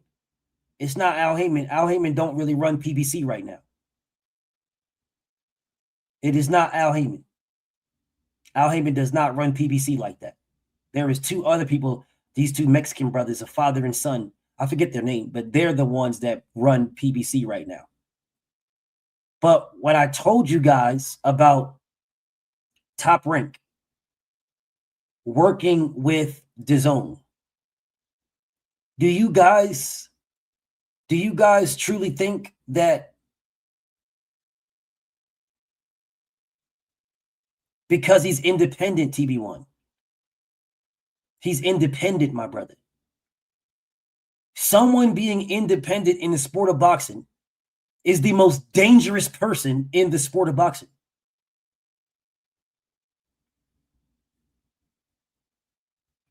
The most dangerous person in the sport of boxing is an bro. If Gervonta Tank Davis was independent, if he was independent, he would be the absolute worst thing in all of boxing. The worst.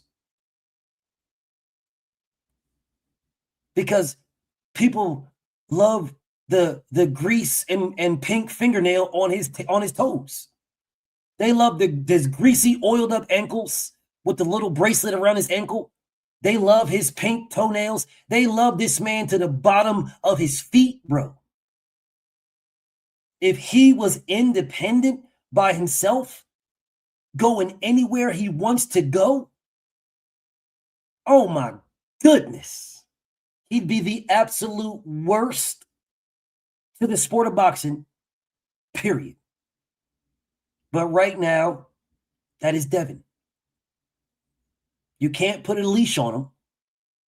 You can't do this and you can't do that with Devin at all, because Devin does not answer to anybody, which is the worst thing you can have for a fighter of Devin's stature. He needs to answer to somebody. But if you don't answer to somebody, well, okay, if you're the best football player in all of football,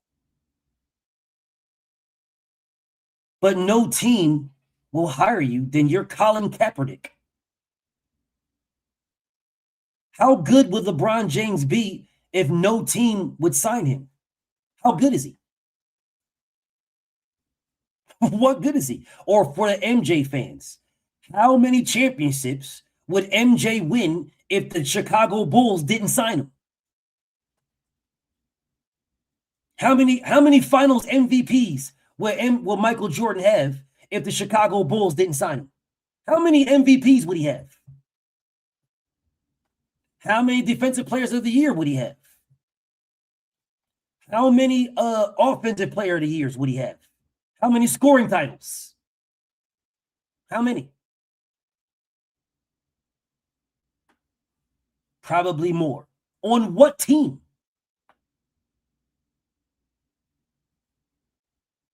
In what league?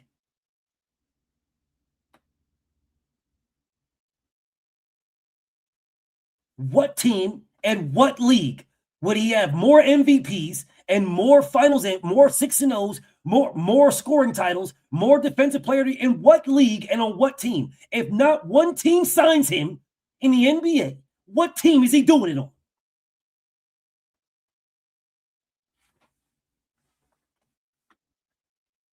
Serge said probably more. For what league? The ABA? The Canadian Basketball League? In the Ukraine?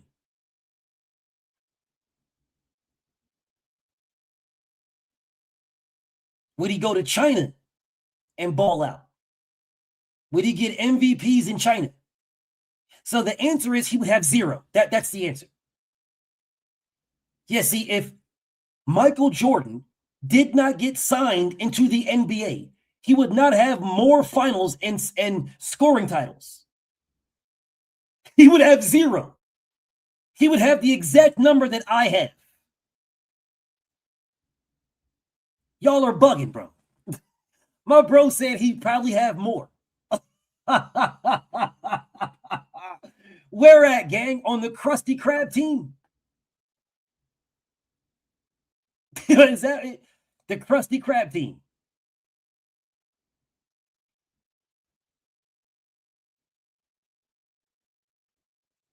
See, this is what happens when y'all don't listen.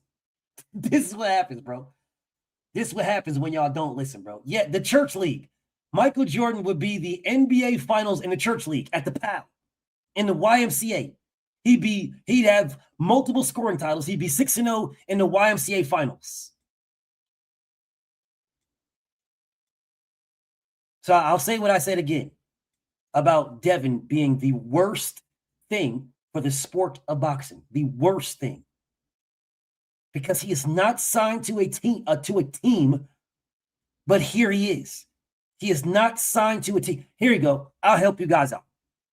LeBron James, Shaquille O'Neal, Steph Curry, Michael Jordan, and Tim Duncan all formed their own team in the NBA.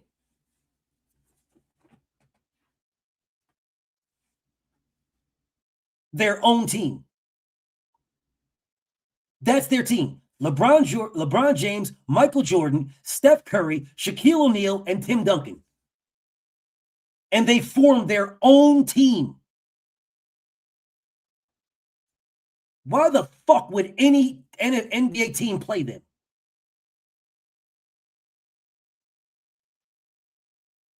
Why would any team play them? Anybody? Why?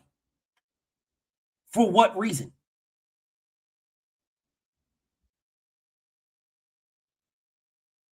You're not on the NBA schedule. No, I'm playing the Washington Wizards 5 times. I play the Sixers, the Miami Heat. Yeah, you're not. Where are you at on my schedule? You're not on my schedule. Why am I going to play you? You got Ja Morant coming off the bench. You got Ant-Man coming off the bench. James Harden coming off the bench. Kareem coming off the bench. You've got a starting 5 and a 10 and some bench players. Why would any team in the NBA play them? For what reason? To get blew out by 100? Why would I play them?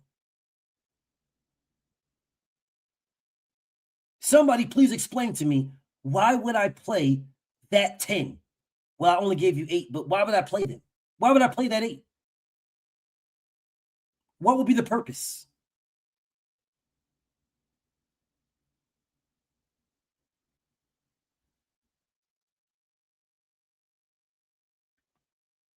What would be the purpose, y'all?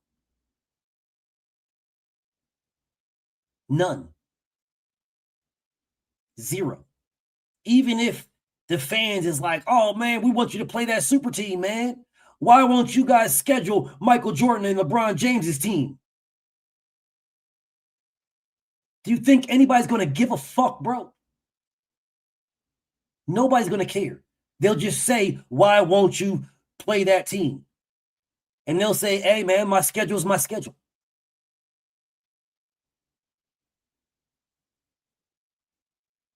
The NBA would not be no more. It would still be the NBA. Still. Just because you guys hate on LeBron James so much, LeBron James is going to retire eventually, and you're going to have to find somebody else to hate on. It's still going to be the NBA. The NBA will still be there.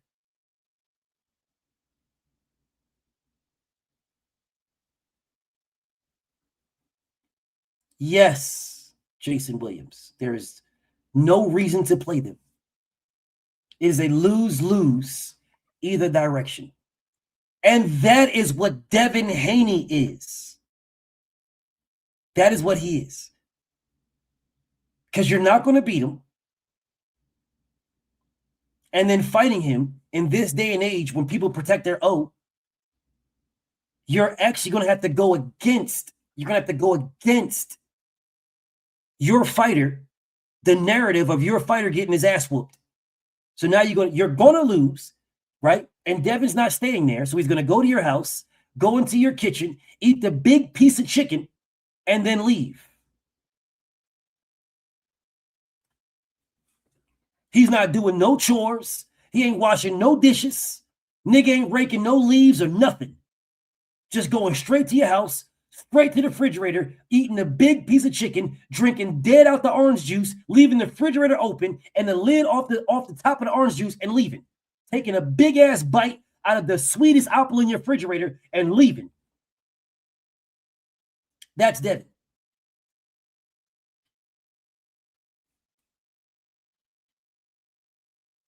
That's Devin. Yeah, he not doing no dishes or nothing. No chores. Not sweeping the floors on nothing. Going to your house. I'm eating the chicken right out the refrigerator. Taking a big ass bite out your sweetest apple. I'm drinking directly out the orange juice, leaving the refrigerator wide open. And I'm walking out. I'm leaving. I'm not even running, bro. I'm just walking out your house. Your wife's going to be sitting there staring at Devin with the googly eyes. Yeah, I'm messing up everything. And then I'm bouncing. I'm messing everything up. Then I'm bouncing. What the PBC did to Dev, they knew that he was going to take the big piece of chicken. They knew that he was going to drink directly out the orange juice. They knew he was going to take one big ass bite out of the only apple you have in your refrigerator and leave it sitting right there. He knew. Facts. Backwashing the orange juice and everything. Backwashing like a motherfucker. Orange juice all running down his mouth. Backwashing everything. They knew. So what they did was they allowed Devin in the house. They took everything out the refrigerator, put it all in the pantry, put a lock on the pantry, left a little bit of food in the refrigerator, and then said, share this with Rolly. And Devin said, all right, okay, all right. Y'all know this is not what I really do, but okay.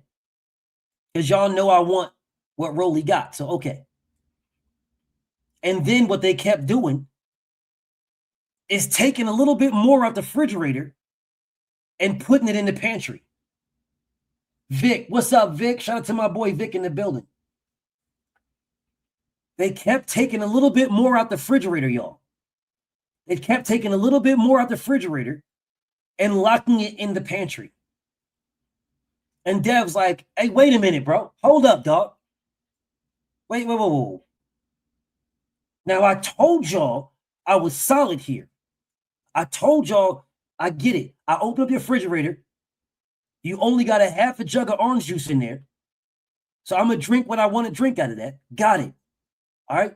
You've got a damn McRib in there. You guys know I don't eat pork. You got a damn McRib in your refrigerator. But at least you got a damn turkey and cheese sandwich. So y'all know I'm biting that. I'm taking bites out of that. You know that. I'm biting that. And you got a little ass green apple in here. I'm eating that. You guys know that. Okay, cool. So then Devin looks in the refrigerator again and they took the apple out. Now the green apple is gone. Now it's just a ham sandwich and a half a jug of orange juice. So Devin's like, all right, bro. Hey, I don't know what the fuck you guys got going on. I don't know what y'all got going on. But I already said I'm with it here. I'm already said this. But you guys, y'all doing too much. And then someone came over the house with a whole bag of groceries. And they said, I'm going to put these groceries in the refrigerator so you can eat. And Dev said, bet. He sat back and he waited for them to put the groceries in the refrigerator. And they never did. They left. They just left the house. So Devin said, hey, what is going on, bro? So he went back. So while Devin was sitting waiting for the people to put more groceries in the refrigerator, while he was waiting, somebody went to the refrigerator and cut his turkey and cheese sandwich in half. So when Devin said, all right, let's just get to it. And he went back to the refrigerator. opened the refrigerator. It was half of a turkey and cheese sandwich, no apple, and then half the orange juice was gone too. Man, Devin slammed the door, said, "Fuck that, nigga. I'm out." And that is exactly what happened. Now, while they was doing that, they were putting food in the pantry. Everybody could see Devin in the house. No one could see what people were doing from on the back door.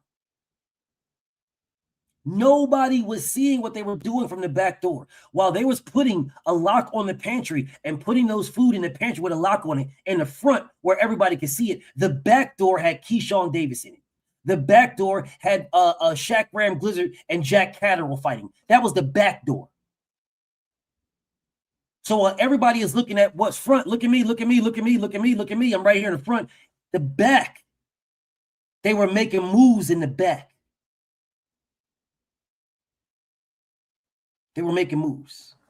My only wish at this point is that Devin would have told them to kiss his ass last week, because then Rolly would have had to fight Shaq Ram Blizzard.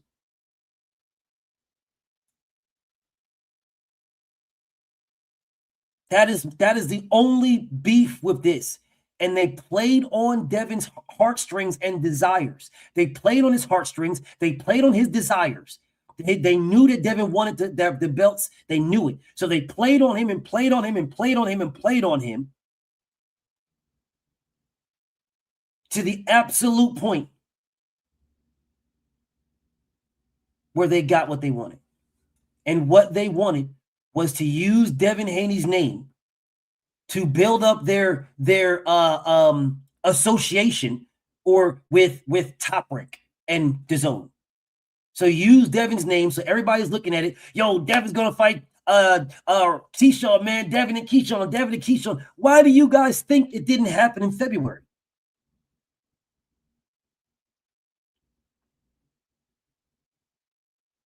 The same reason why Terrence Crawford did not fight Jeff Horn until ESPN and Top Rank signed the ESPN Plus deal.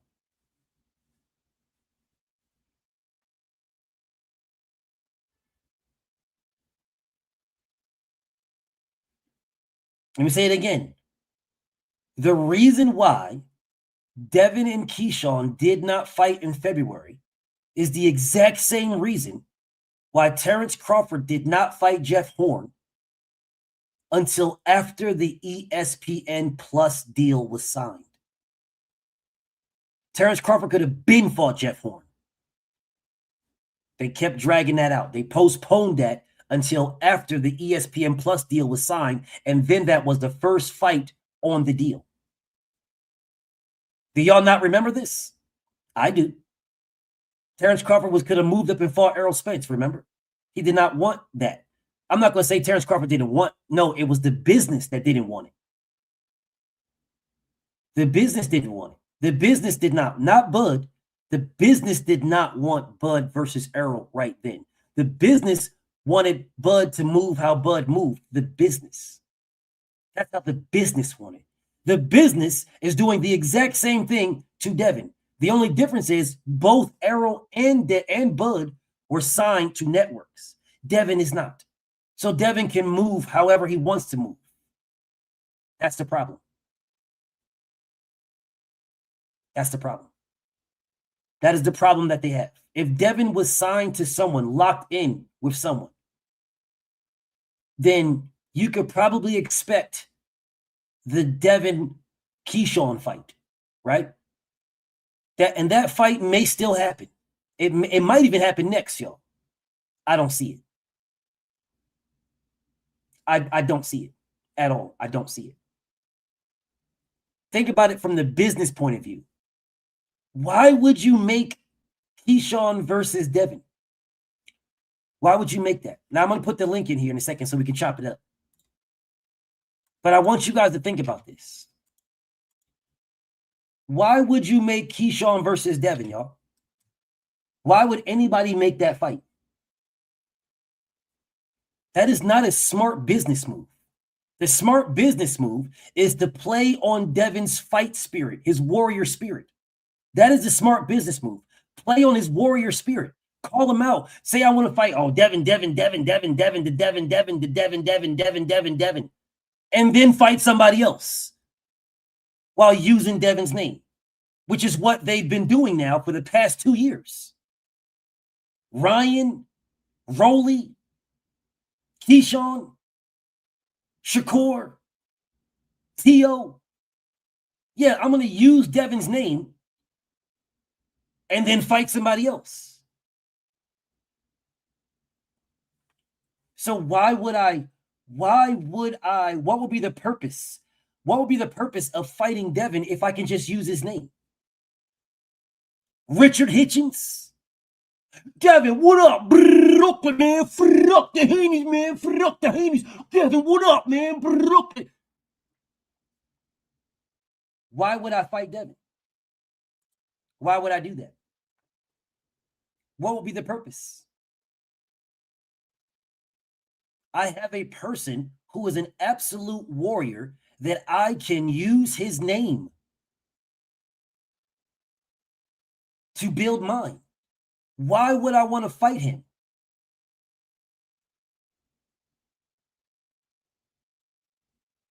Why? Bro, Rolly Romero was a nothing nobody. Even after beating Ryan Garcia, nobody cared, bro.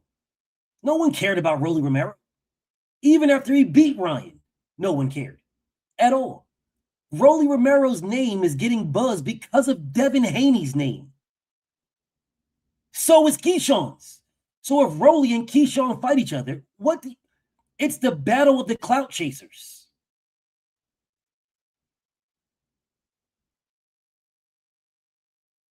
What do you guys think will happen if Rolly and Keyshawn fight? Keyshawn beats Rolly, calls out Devin, and does nothing.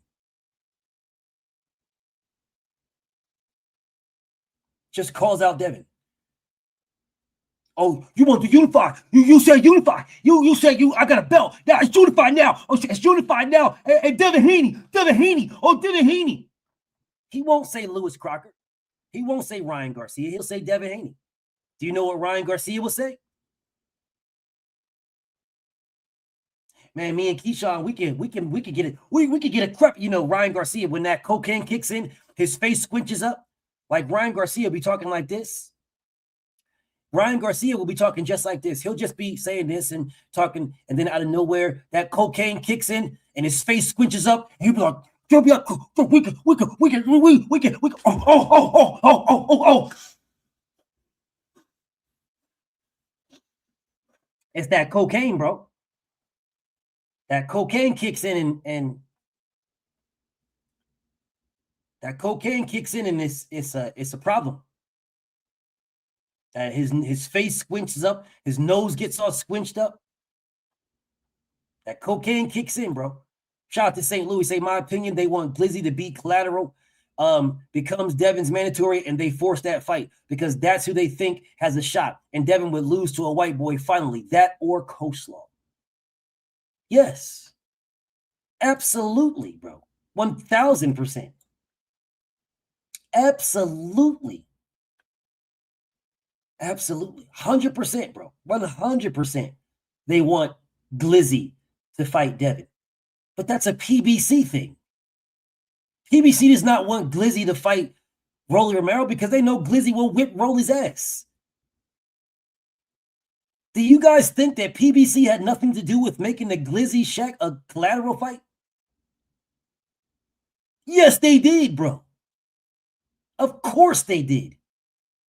It's a business move. I'm protecting my business. Rolly is my business. So I'm protecting my business.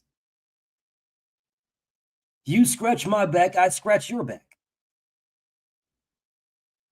Top Rank does something for Golden Boy. Golden Boys does something for PBC so that the PBC can do something for Top Rank.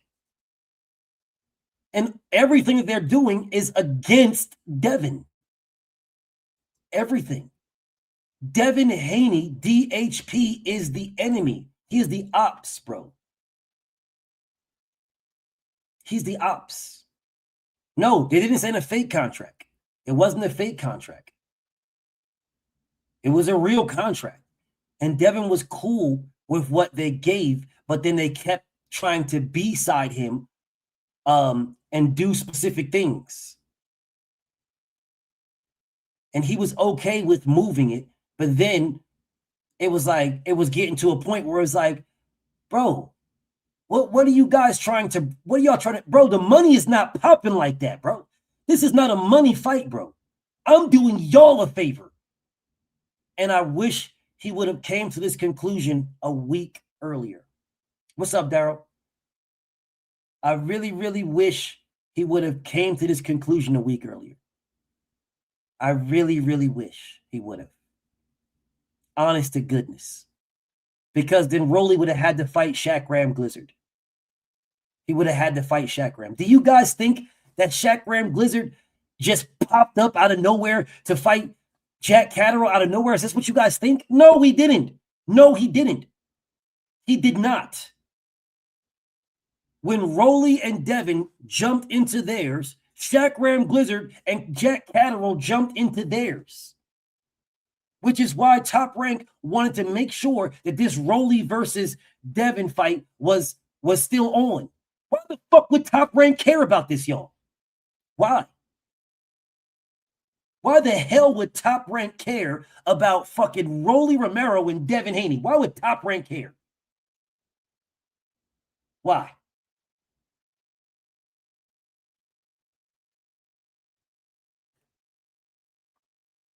Bro, is this Benji? Because you got the same meme as my bro Benji from Twitter. Is this you, bro? Hey, Steven X, is this my bro Benji? Because we both go to Benji's page on Twitter. Because Benji be putting up some of the best snippets and stuff. Is this you, bro? Is this my bro Benji? Because my bro puts up some of the best, he does some of the best work on Twitter of anybody I know. He does some of the best work. But it's the same name, but I just want to make sure this is my bro because they be stealing people's pages and trying to use them, bro. So I'm about to, damn, I can't even write you. I'm still in Twitter jail. I'm still in Twitter jail, bro. Hey, Steven X, write my bro on Twitter or Goddess, write my bro on Twitter and ask if that's my bro, Benji. Because I'm still in Twitter jail. So I can make sure I can wrench my bro up. I want to make sure I wrench my bro up.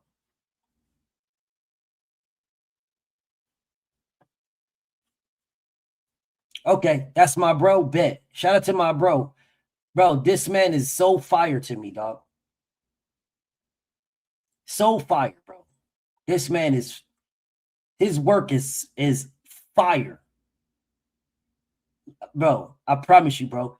Man, listen, bro. Hey, I don't know if Dev or Bill ever told you, bro, but they love your work. I don't know. I don't know if you've ever talked to them or if they've ever told you, but they love your work, bro. They love your work. Dead ass serious, they love your work.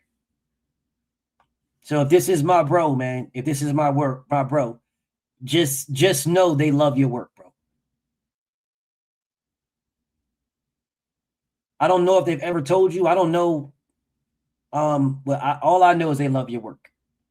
Mr. Monk, thank you so much, my bro. I'm always seeing Dev reposting my bro stuff. Always.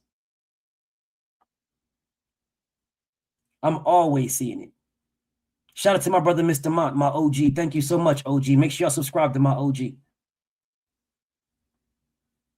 Bro, one of the things that I'll be seeing is I'll see my boy Benji write something.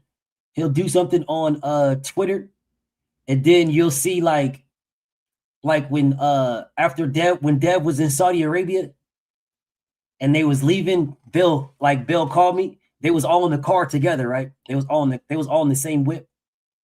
And Bill called me on FaceTime from Saudi, and we was just chopping up. I didn't even know Dev was sitting there. I was just chopping it up with Bill. I had no idea they was in the same whip. I had no clue. So I said, bro, tell Dev, let Dev know how proud I am, bro. And he was like, here. Just gave Devin the phone. He was like, here. I wasn't expecting that. I just wanted, because he called me, asked me about the fight and stuff like that, and what did I think, and all type of stuff like that. And I'm like, man, I thought it was dope. It was just how we thought it was going to be, and and I didn't expect the knockdown and stuff like that. And I just want Dev to know I'm proud of him, man. Tell Champ I'm proud of him. And then he said, here, and gave Dev the phone. Dev was scrolling on Twitter, and when he gave him the phone, it was like turned, and he was looking at Benji's post. True story. He was looking at Benji's post. He was looking on Twitter, and one of the posts that he was looking at was Benji's. True story. That's a true story. Shout out to my boy Benji, man. Shout out to homie Just Left Arm. That's a true story. And then Dev was laughing about something, and then he was scrolling. He started get back to scrolling. We chopped it up for a second, and then he gave Bill the phone back. That's a true story. Straight up true story. But anyways, let me get back to this. Because I want everybody to understand something. Devin Haney knew for sure. He knew for sure that he was getting lowballed. All right? He knew for sure. In the very beginning, he knew for sure he was getting lowballed. The very, very beginning. But for what he wanted, he was like, cool. It's solid. It's solid. The business itself is solid. The business itself. The numbers, no. But for the actual amount, right? Let's say you brought 20 million to the table, and then you only offer me 500,000. Well, in the very beginning, you could kiss my complete ass. But if you only bring $1 million to the table, right? And then this guy gets 400 and I get 500, and then you use 100,000. These are not the real numbers, y'all. I'm just giving you guys an estimates, right? If you give Rolly 400 and you give me 500, and then you use 100 for the fight and stuff like that, like building the fight and getting the venue and stuff like that. If you do that, fine. That's a solid deal. You understand what I'm saying? That deal is solid. I see the full numbers. This is what it is. That's a solid deal. I get it. So when Dev told y'all the deal, it was solid. That's what he was talking about. He was not talking about the money is great. Oh, man, look at this, man. They brought $20 million to the table, 15, 20 million, $30 million to the table. And I'm going to make, 10, 15 million. No, it was nothing like that at all. Not even remotely close. Devin was doing the PBC a favor. He was doing them a favor, yo. Doing them a favor. And in doing them a favor, the PBC was scratching Top Rank's back, who was scratching Golden Boy's back, who was scratching the PBC's back, who was scratching Matchroom's back. It's what they did to Devin was sort of like a draft. Do you know how the draft, where people in the draft will, I'll draft you, right? To know that I'm going to trade you over here because this guy is going over there so that I can get that guy. That's what they did to Devin. That's what they did to him. This guy is so diabolical, but I'm gonna bring him up anyway. Rogiglio Romero, y'all. That's his name. I'm gonna bring him up. Rogiglio Romero. I want everybody to see Rogiglio Romero. Rogiglio Romero. It's on you. Trying to tell. Shut the fuck up, you bitch ass nigga. You think I don't know who the fuck you are, Castro? You gay ass Ho ass nigga. You think I don't know who you are? You naked weird ass nigga. I know who you are, pussy. I know exactly who you are, you naked weird ass gay ass nigga. I know who you are, you goofy hoe ass nigga. You gets no ride. You gets no play in this ride. Zero. You can sit there all day and night, you goofy bitch ass gay ass nigga. You get no play in this ride. Zero. You goofy hoe ass nigga. I know who you are, Rolly Romero. I know who you are, you goofy ass nigga. Roger Castro. I know who you are. You can sit in the background forever, indefinitely. I don't give a fuck, you weird ass hoe ass nigga. This is the guy, y'all, that jumped on my page and was ass naked trying to have YouTube take my page down because there's a naked man on there. That's what happened to Greg Hackett. And he's probably the same dude that did it. He's probably the same one. That's probably the same dude. That if these people jump on your page, if you allow them on your page and they put nudity on your page, what they do, soon as they do it, is they report you. They report you. If you don't take them down in such a fast period, if you don't take them down, they report you. YouTube will take your page. Why do you guys think I put these guys behind? Why do you think I do that? No, I use this right here, this layout, so that these goofy hoe ass niggas, if I want to put them on, you guys will never see them. Yeah, you'll never see them. I don't know why there's like a lag in my camera. I'm not sure, so I'm gonna turn it off for a second. There's like a lag or something. Yeah, I don't know why that's like that, but whatever. These guys think I'm stupid, y'all. This dude thinks I'm dumb. Rolly Romero. Man, your name is Castro, Rolly. You're the same goofy, gay-ass, hoe-ass, weird-ass dude that pulled up on me before and got naked. You're the same one. Ain't no difference here. I know exactly who you are. You really think I'm going to put you on my page? Never. Never. It'll never happen. Never. You can sit right there all day, day in, day out, all night. You ain't getting on my page.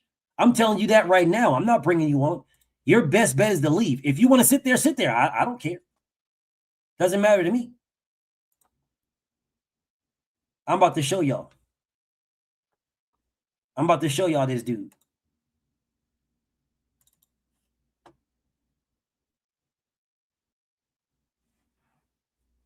Rolly Romero. Roger Castro is the dude. This is the guy, y'all, that jumped on my page. Butt naked. Butt naked, y'all. He jumped on my page butt naked. Naked. Absolutely insane that a man would jump on someone's page and be naked. Absolutely insane, bro. Rolly Romero, aka Roger Castro. Turn your camera on, bro. Turn your camera on. And then maybe I'll think about putting you on. Turn your camera on. Right now, turn your camera on. Because if you don't turn your camera on, you're going to sit there forever. I'm not putting you on at all. Turn your camera on. I don't care. I don't care if you sit there forever until my live is over with. I don't care. I'm not going to kick you out. You can sit right there. I'm not going to say nothing to you. Turn your camera on. If you want an opportunity to speak to me, turn your camera on. Turn your camera on. Show your face. Show your face, right? Behind the scenes, show your face, and then I will put you on. No, what y'all see right here is a screenshot. That's a screenshot. That's not him. That's a screenshot.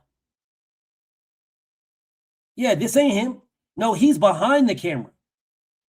He's not on the screen right now. That is a screenshot, y'all. Yeah, see, if I turn my camera on, right? I turn my camera on, y'all can see me. I took a screenshot.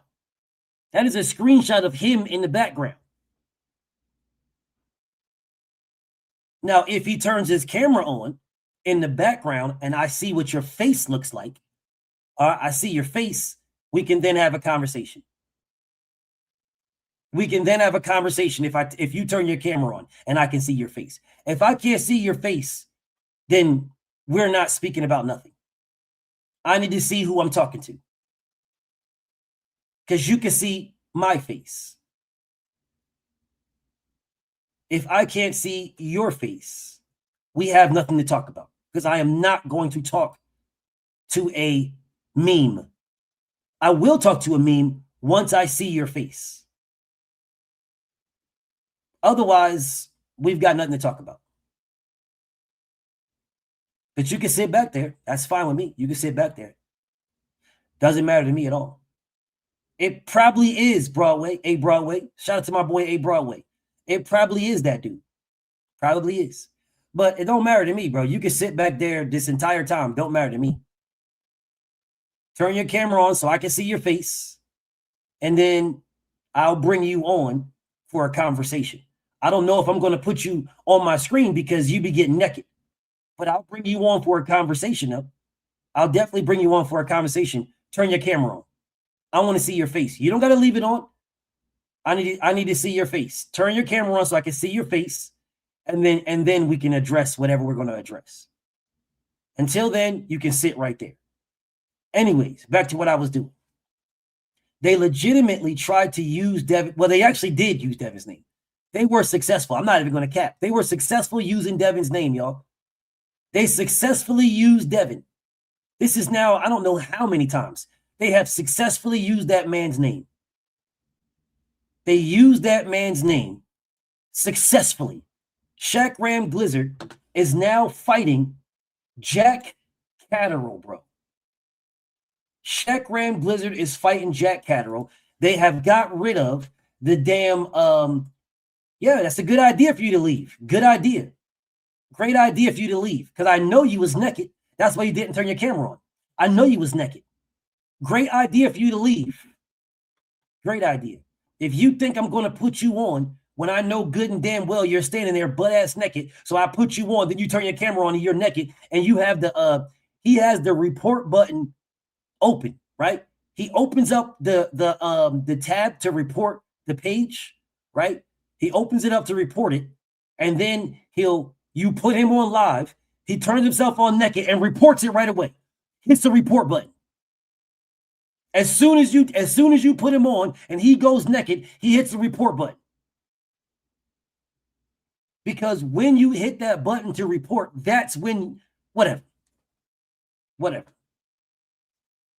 Bro, you think somebody's dumb. I'm not, gang. I'm not dumb at all. I'm not. You niggas are dumb. And you niggas are gay as hell. But anyways. Yes, Clay. 100% war. Yes. Yes, it is. And it's been ongoing for a very long time. These people don't give a damn about, they don't give a damn about their morality. They don't care. They could care less, y'all. They don't give a damn.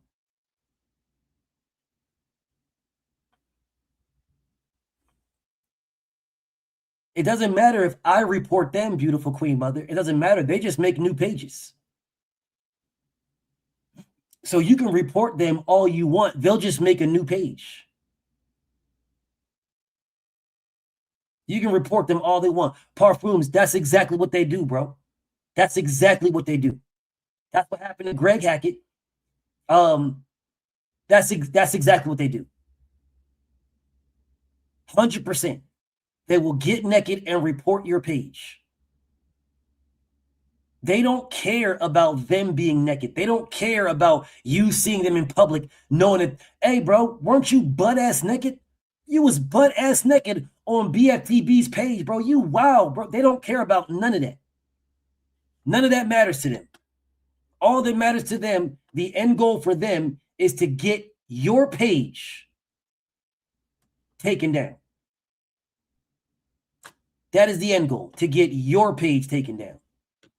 You see them in public, them dudes be butt-ass naked on live streams. You see them in public like, hey, bro, wasn't that you, bro? Man, that was you, bro. That was you butt-ass naked, bro. That was you. They don't care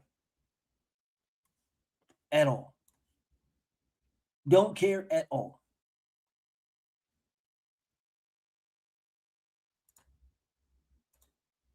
But anyways, this was one of the plays, y'all.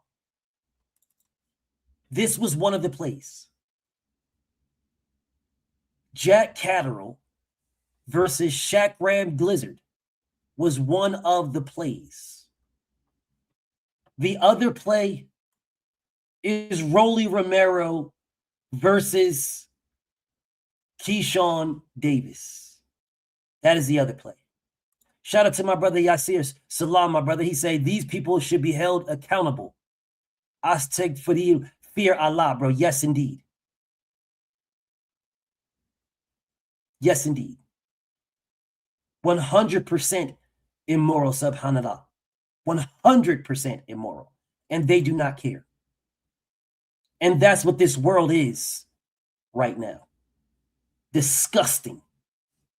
Absolute disgusting.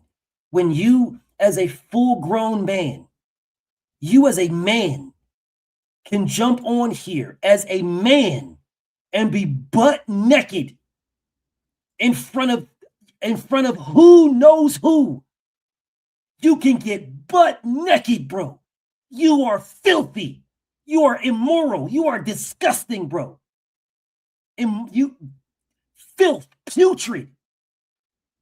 100% putrid. I see you, I see you, my bro. Hold on one second, Insane. I see you, bro. I'm gonna bring my brother Insane up. Hold up one second. Insane, what's up with you, bro? Did you? Putrid. Oh man, that's hilarious. Now, did you just say Keyshawn Davis? Yes, I did. You said Yes, I did. damn. Is this why I've been texting Rolly the whole time? Damn. Rolly Romero. Damn, that's crazy. Yep, the fight with the fight. When Devin said, I'm gonna mute you right quick, brother. You gotta exit. I'm gonna mute you right quick. The fight right here with I see you preach. I'm gonna bring my brother Preach on. Let me bring my brother Preach on. The fight with Shaq Ram is off. It is no more. That fight is off. Preacher man, what's up with you, Preach? Oh, you got it, King. I just had to come in, bro, and make my little comment on what you was talking about tonight, how they doing Devin. They did him dirty. Thing about it to me, yeah, well, they always do that, man, because he's staying on his own. Yes. But this makes him, for me, this makes him even, the hate they doing he gonna put him more on the light. Because them ducking him like that don't hurt him, it hurts them to me. I agree. But it makes it what you just said, it makes it even better. And I wasn't thinking about it. I'm not even gonna lie to you. I wasn't thinking about it until you just said it. Because they hate Devin so much that this isn't going to make them like him more. It's going to make them hate him more. Well, they did the same thing to Floyd Mayweather. They hated Floyd Mayweather so much they bought everything he did to see him lose. Yep. And that's exactly what they're going to do to Devin. The same exact thing. Because they trying to use his name, call him out. Then when he answer their call, they duck and run. That Every makes time. Devin look good. That makes them look suspect, not Devin. Them. And the other thing, when you went over that when Rolly was talking to Shamron and a guy be on order stuff, I kind of had a feeling the way Rolly was talking, he's gonna find a way out that fight. It wasn't difficult. It wasn't difficult. Just keep disrespecting Devin to the point where Devin couldn't take it anymore. So just keep disrespecting him, and that's exactly what happened. That's why Devin said, bro, the money wasn't right in the first place. Like the money wasn't all that. And what he meant by that is it wasn't nowhere near what Devin has been making at all for a unification. It wasn't nowhere near. Devin was doing y'all a favor, bro. So because you guys keep doing and pushing and pushing and pushing, I truly believe, I don't know this, but I truly believe that they knew that Shaq Ram Blizzard was about to fight Jack Catterall. They knew. So when they knew, that was the last push that they just did. That was the last push. The last push to Devin, pushing Devin just recently to make Devin tell him to kiss his butt. That was the last thing they did because they knew that Shaq Ram Blizzard versus Jack Catterall was fighting. And that's why they did that. To make Devin finally say, screw you guys. And now Rolly is open, and here is Keyshawn talking about, I'm fighting a champion. And he said that 2 weeks ago in New York, y'all. Shout out to my brother TD. What champion was he talking about? Because it isn't Lewis Crocker, it's not Rolly Romero, and it wasn't Devin Haney. So what champion he's talking about? And we thought at that time that it wasn't Rolly Romero, but I knew at that time, y'all. I knew at that time I knew what they was doing to Dev. I knew. And I remember talking to them, telling them, like, yeah, man, like being optimistic. Like, yes, it's optimistic, it's gonna happen and stuff like that. But in my mind, in my heart, bro, I'm like, nah, gang, nah. And that's why I kept insinuating with them and trying to push other fights and to make sure that they're worried about, Stanionis maybe for like the lineal or go get Jack Catterall themselves or something like that. There's a couple of options that they have. There's a couple of options, but to me, it was like it was annoying. It was extremely annoying how they did Dev. And they played on Devin's desire for greatness. They played on his desire for legacy, and they used it against him. And this is not the first time. This is not the first time, y'all, at all. This is not the first time. That's gonna be the rest of his career, man. For the next, I ain't gonna say the rest of his career, but for the next couple of years, they're gonna try to hold him back. They don't want to see him go undisputed twice. No. They don't want to see it. They don't. I'm going to tell you the play. This is my thought process of the play that they're trying to do with Devin. Shout out to my boy Tay. I see you in the building, Tay. I'm about to show you guys what I think. All right. Here is the WBO rankings. Here's the WBO rankings, y'all. Here they go. Jack Catterall is fighting Shaq Ram Blizzard. He's off the table. Manny Pacquiao is fighting Floyd Mayweather. He's off the table. Teofimo Lopez is fighting Ryan Garcia. He's off the table. Karen, Liam Paro. Devin already fought Brian Norman. And Rohan Polanco and Tiger Johnson. There is your fights. Karen, Liam, Rohan, and Tiger. And none of them can mess with Devin. None. I think that Devin, since they playing games like this, and Keyshawn, because Keyshawn being a little janky dude, you know what I'm saying? But you can tell he like that anyway. He just look like one of them grimy dudes that wear the same clothes for a week. I think that Devin should go on the UK bum bash. Why not? I've been saying that. I've been saying this, bro. I've been saying this. Go on a UK bum bash. go on a UK, straight up UK bum bash. My boy TD said Rohan just pulled out of a fight that would have gave him a title shot, so I doubt it's Rohan. But my brother TD, if Devin just fights Rohan straight away, then if he fights him straight away, then you know there is that. If he fights him straight away, and he could fight him straight away, right? He could just fight him straight away. So Devin could just fight Rohan. Okay, now I want you guys to see something now. I want y'all to see something. Stephen L. and Mizak, my uncle Jonathan, I see y'all in the building. I want you guys to see something. Shout out to my boy TD. Because he says he doubts it's Rohan, but it still can be Rohan because Rohan pulled out of a fight that would have gave him a title shot, but he could just fight Devin in a straight up title shot.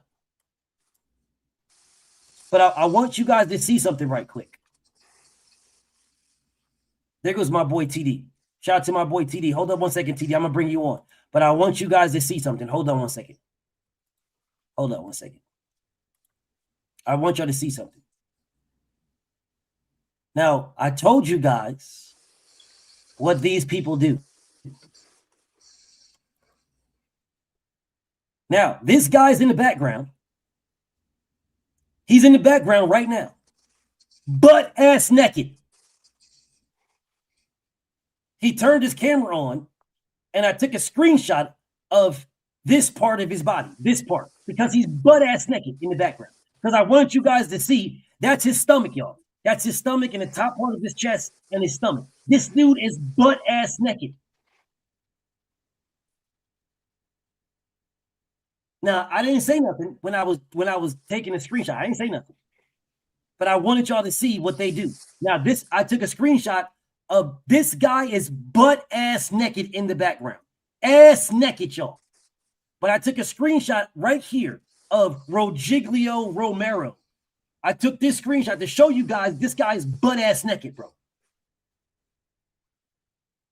And he thinks for some strange reason I'm going to bring him on. Nigga, you're bugging. You can sit in the background and stay there. You get no ride over here, bro. You will get nothing in this ride. You're bugging. You're bugging. You can sit right back there and stay there. Shout out to my uncle. Shout out to TD. What's up, crowd? Hey, how's it going, BF? Hold on 1 second. My brother TD. Shout out to my boy crowd. TD. What's good? What's good, man? Salute, BF. Hey, what's up, TD? Salute to everybody. My man K-Rod was good, bro. Insane, man. Put a sock in it, Insane. But yo, I got you. Yo, I was gonna say no. The reason why I said that about Rohan was because he was supposed to have a fight in Puerto Rico. He was supposed to be on the Xander undercard in a Basparoo fight, and he got sick supposedly. So that tells me that he couldn't make the weight. So something with him that he wasn't disciplined. So I doubt like he gets an opportunity right now. That's what I meant by that. But you're right. If they were to offer him the fight, you can't say no to that, especially in Rohan's position. Like he's still trying to work his way up. But that's kind of like what I meant with the Rohan situation. Oh, okay. Yeah. I got you. That makes sense. That definitely makes sense. But what I'm saying, what I want everybody to understand is that Devin's options, and he's got a bunch, to be honest. He got a bunch of options. So he can press for the Teofimo Lopez fight himself, but Teofimo Lopez is not going to fight Devin. Teofimo Lopez is fighting Ryan Garcia. I told you guys this already. I don't give a damn about their business. I'm ruining it the same way I ruined that Ryan was going to fight Pitbull. I'm ruining that. I'm ruining this. All right. I'm telling y'all right now, Teofimo Lopez and Ryan Garcia are fighting. All right. So you have Karen for Devin. You have a Brian Norman rematch. You have Liam Paro. You have Ryan Polanco, and you have Tiger Johnson. Tiger Johnson has the restraining order against Devin and all that other stuff. So Tiger Johnson is there, right? Rohan Polanco is there. Tiger Johnson right now is a bigger name because of the back and forth, because of the scuffle in New York. He's a bigger name than Rohan. Liam Paro is a former champion. So Liam Paro would be a good scrap. And Devin could go to Australia to fight him, right? The Brian Norman rematch is not a good scrap. It is a good scrap, but it's not for Devin. It's a good scrap for somebody else. Brian needs to go scrap somebody and get a strap, and then then get back in the mix, right? But I would love to see the rematch. Karen is a good fight. The reason why Karen's a good fight is because if Devin cooks Karen, that puts Devin back in line for the Boots fight if Boots beats Xander, right? Mm-hmm. Now he can move back up to fight Boots at 54, right? Teofimo Lopez is not it. So you guys can look for Karen, Liam, Rohan, or Tiger. Me, I want Stanionis. That's the fight I want. And I keep telling them that I want Stanionis. Well, and I don't know if they're going to agree with me or not, but that's what I want. Stanionis. But BF, Tiger Johnson, like, he can't just get out of a restraining order like that. Like, you going against the judge. Like, he can't do that. You just put a restraining order on dude. That's a court order. How's that going to work? He could cancel it. And ain't nobody on here calling Tiger Johnson a buster, a rat, a snitch, a mark, and nothing. I mean, it'd be business. Even ain't nobody said nothing. Yeah, it'd be business. If he fights Tiger Johnson, it'd be business. So they can do certain types of things when it comes to the business. So I'm cool if Devin fights Tiger Johnson and beats him up. I'm totally fine with that. But if you look at the rankings for the ring, right? If you look at the rankings for the ring, then this is why I'm looking at. I keep telling Trail and everybody about Stanionis. Now there is not going to be a lot of bread in this fight, but it'll put Devin in a position that he don't necessarily need any belt because he'll have the lineal belt, right? It'll put him in that type of position because he already fought Brian Norman, so he can fight Stanionis, right? He can fight Stanionis. Now, I want people to look at this fight right here. Notice I have not spoke about this fight today that much, and there is a reason. So I'm going to leave that alone. Then you have Rohan Polanco right here. I mean, you have Rolly Romero, which he was never going to fight Devin. That was just a hand. You scratch my back, I scratch yours. And you have Rohan right there, right? So these are the ones that I would push for them. Stanionis, there's zero money in this fight, y'all. Zero. A Rohan Polanco fight, there is even less money. In the Shaq Ram Glizzard fight, there is about the same as a Rohan Polanco fight. There's more money. Rohan Polanco fight would sell more. It would sell more where it would sell more where if you put it, it's based on a location. Yeah, if Devin fights Stanionis in the Bay, it doesn't matter who he fights. That's good point. Yeah. If he fights Rohan Polanco and he fights him in New York, it'll sell. Yeah.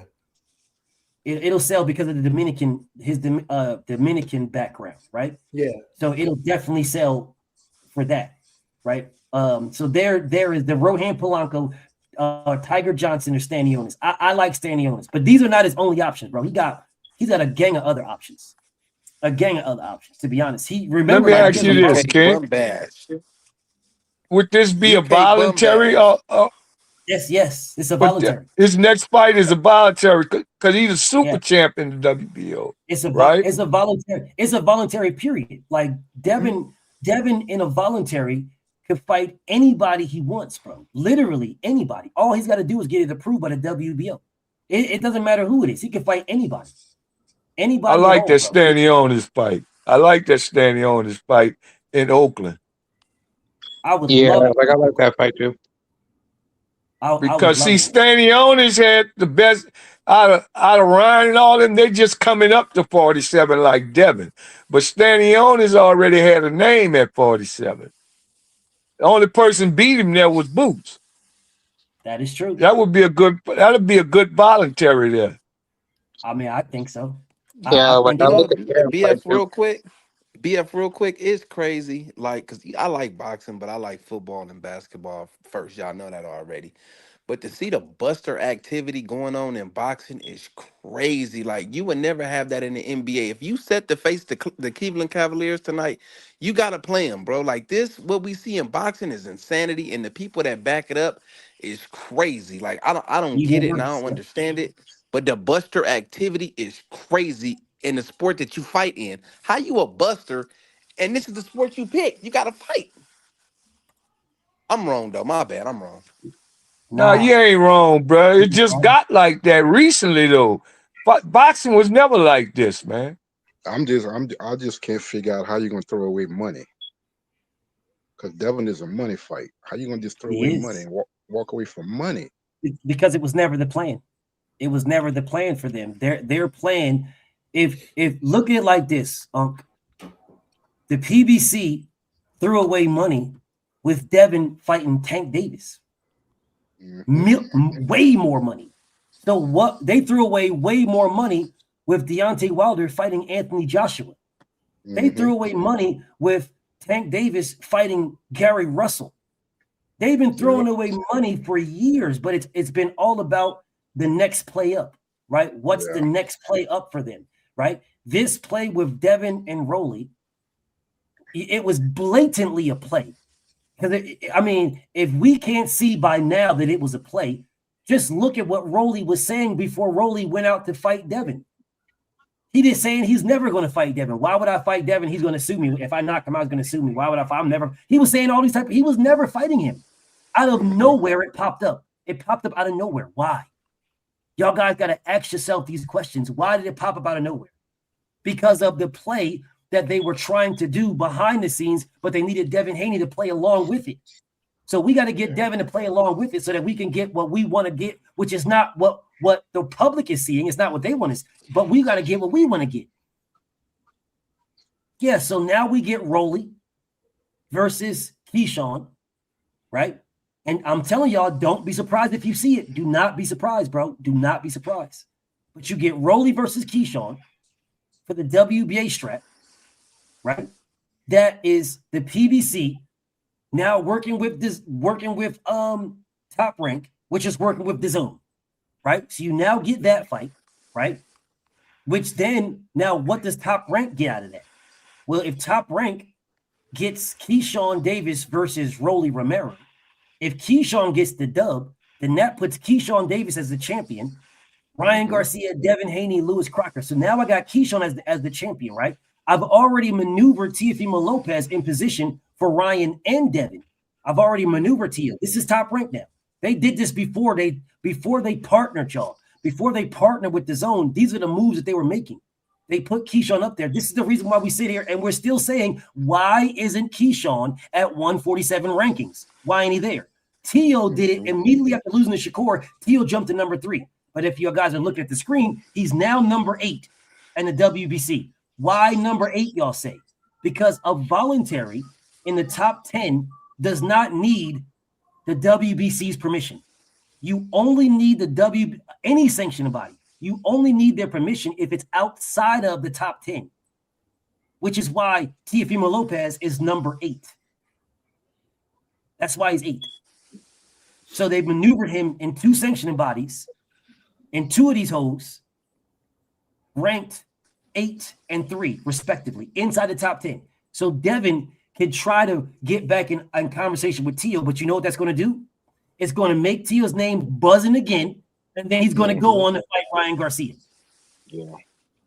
So Devin right now, in all honesty, should sit back and say, I'm going on a UK bum bash.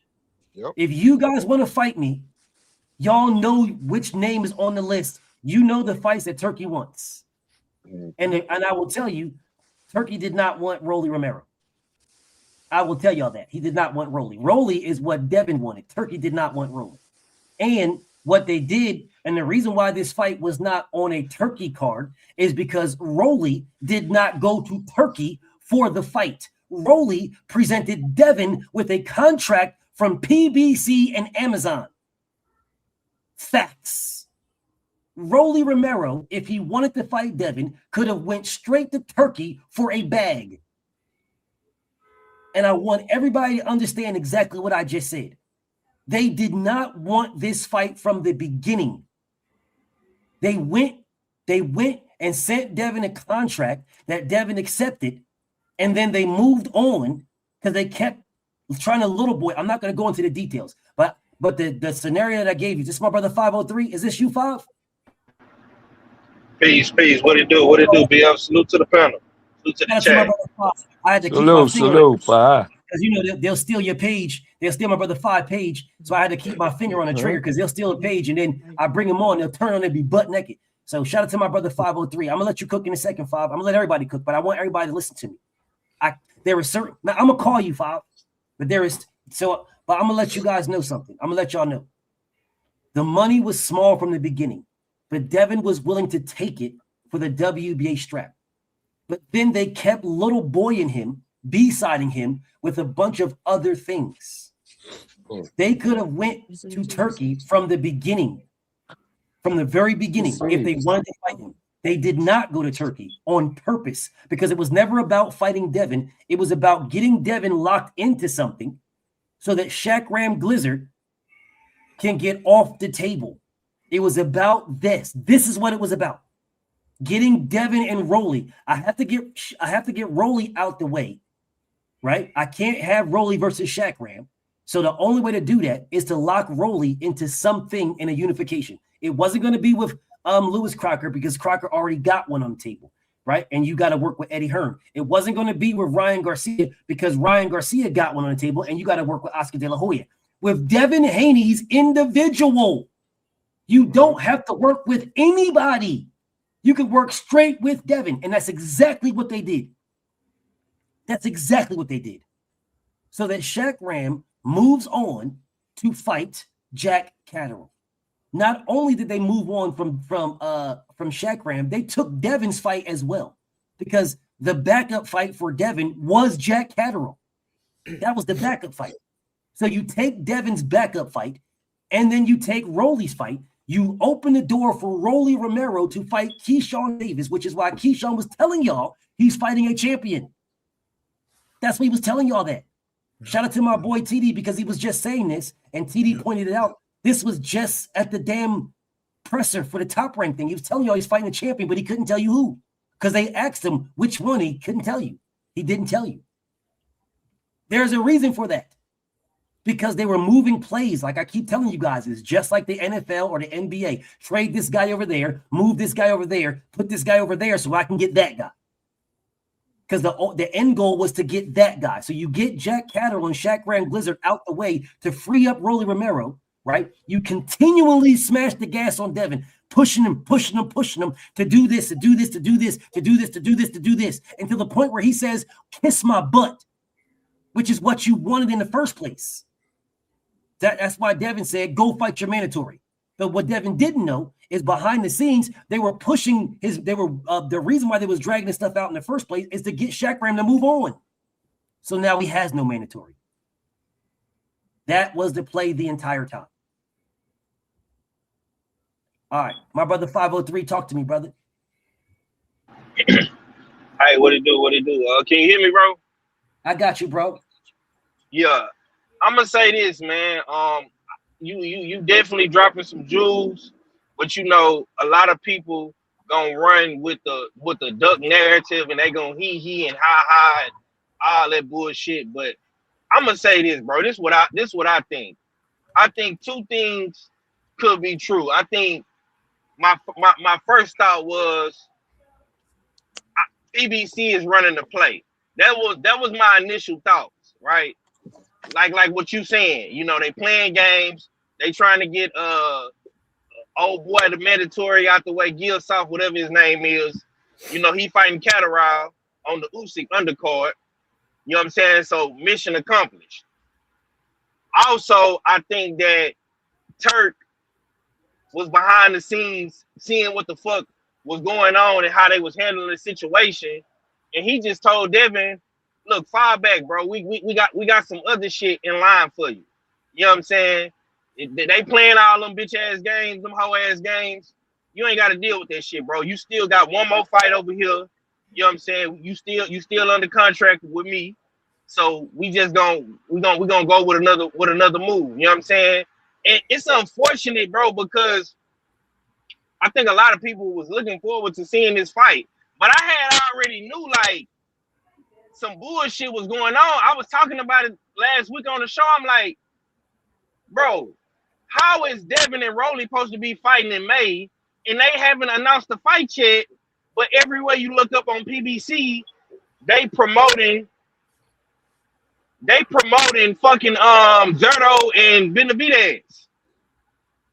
You know what I'm saying? And also, bro, the PBC been moving real funny.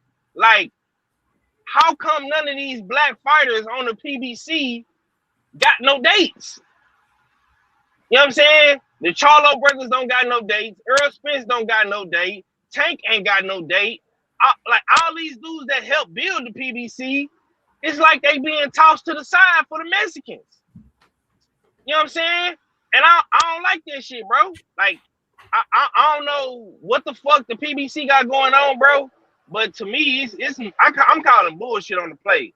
And luckily for Dev, he ain't got to deal with this shit. So whoever the fuck Dev fight next, man, I'm cool with it, bro. That's what I got.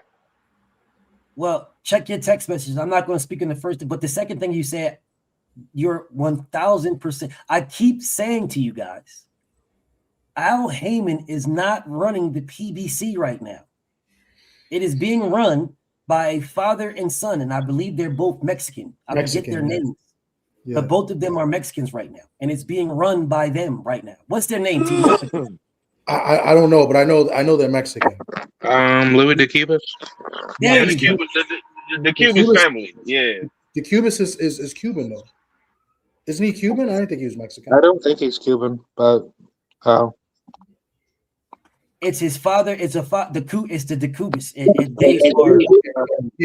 They're Cuban, and that means what?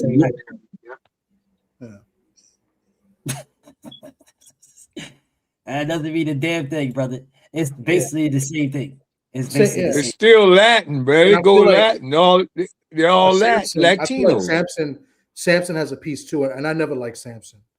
Samson has a piece, but bro, hold on, BF.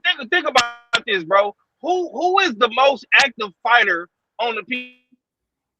You watch this boxing shit. Nah, but which fighter though? Which fighter? You know who been the most active guy on the PBC? We just seen it. We just seen him last week. Nah, I'm talking Fundora. Fundora, bro. Fundora fought almost a year though, so I don't. Bro. They're trying to make him their star though. They're trying to make him their star. Bro, he fought He fought twice last year on the PBC, bro. Headlining. Nobody else did that but him. That tell you everything you need. That tell you everything you need to know. All of the guys that helped build the PBC, like I say, Tank, Charlo, Thurman, none of these dudes is headlining like that. I heard the homie say Benavidez. Bro, Benavidez been fighting on turkey cards, bro. He did headline. He headlined one PBC card last year, though. I'm almost positive. Didn't he headline the Morrell fight? Wasn't that PBC? I think not. That was Turkey. That was Turkey. The Morrell fight. Okay, yeah. Bro. He fought Morrell on the zone, bro. 503. I'm sorry, man. You know, if you do better in your fight picks, you know. Look, TD. I know you Puerto Rican, so you trying to get a Latino dude some grace, bro. I'm gonna let you have it, bro. You know what I'm saying? I'm gonna let you have it, man. I'm not like that. Benavidez did fight twice last year, but it was. I thought the other one was PBC. That's my bad. Nah, both of them jokes. I think both. Yeah, both of them. I know he fought. If Voxic, I want to see. I'm about to that fight, right? I'm about to go look. I'm about to go look. I know on the other card against the guy that just won the belt from Texas. To go look. The cool boy won. Because that was the same night that Keith Cologne fought. So it was one fight. No, it was one fight. In the bar. He had one fight. He had one fight with PBC. Yeah, and one fight with PBC. Yeah, one fight with PBC and one fight with Turkey. Okay. His last fight was Turkey. But he had two fights last year, but it wasn't like Sebastian Fundora had two PBC headliners last year. David Benavidez had one. That makes sense, yeah. But I know that's my whole point, bro. PBC. 503, take it back, man. Bro, I'm not taking shit back because the fact still remains that Fundora is the only one getting the most headlines over there, and he didn't help. He didn't help build the PBC, bro. You know what I'm saying? And Devin, they play, bro. Like what? They think they gonna little boy Devin Haney at the table, bro. That's not gonna happen at all. You know what I'm saying? That's not gonna happen. And they tried to. They tried to big time. And it wasn't. Yeah, bro. It was. I'm gonna call you, bro. I'm gonna call you. Yeah, bro. See. This is what motherfuckers gotta realize. Devin, he ain't the same Devin when he had to take the top rank deal to fight Cambosis, bro. Facts. He ain't that same guy. He ain't that same Devin, bro. I like, come on, my nigga. Like, what we talking about? Like, you know what I'm saying? I'm just saying, man. But you know, you're right, 503. Cause that fight really was the fight to get his name out there when he became undisputed.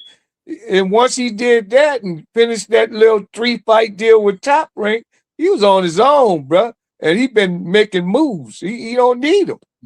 But his name is ringing, bro. His name is ringing, bro. That's why I said Samson, Likowitz, he has a lot to do with it too, because he's the manager of Fundora. But hold on, Tommy. Not only that, Tommy, think about this. What is PBC known for? They're known for being just the platform. They let the fighters have their own promotional companies, right? All these guys got their own. It's only a couple guys that don't have their own promotional companies. They let Canelo come over there with his promotional company. They let Manny do it. They let Wilder, Tank out, Spence. All these guys got their own entities, bro. Why you couldn't do the same shit with Devin? Bro. The system and the infrastructure is already in place for Devin to fight Rolly. It's not hard, bro. Y'all already let these dudes promote their own fights. Y'all just the platform. Mm-hmm. So what was the problem? See a lot of people, they just gonna make up bullshit narratives because they don't like Devin Haney. I'm not the biggest Devin Haney fan in the motherfucking bunch. I'm not gonna hold you, but I can call bullshit out when I see it, bro. And this right here is bullshit at the highest level. But I still say it makes them look bad, not Devin. That's my take on it. It makes them look bad to me. So, A5, let me ask you a question, bro. Yeah. With all of these fighters, that point you made and I wasn't even thinking about it, right? I'm not even gonna sit here and cap and say I was thinking about the point you just made about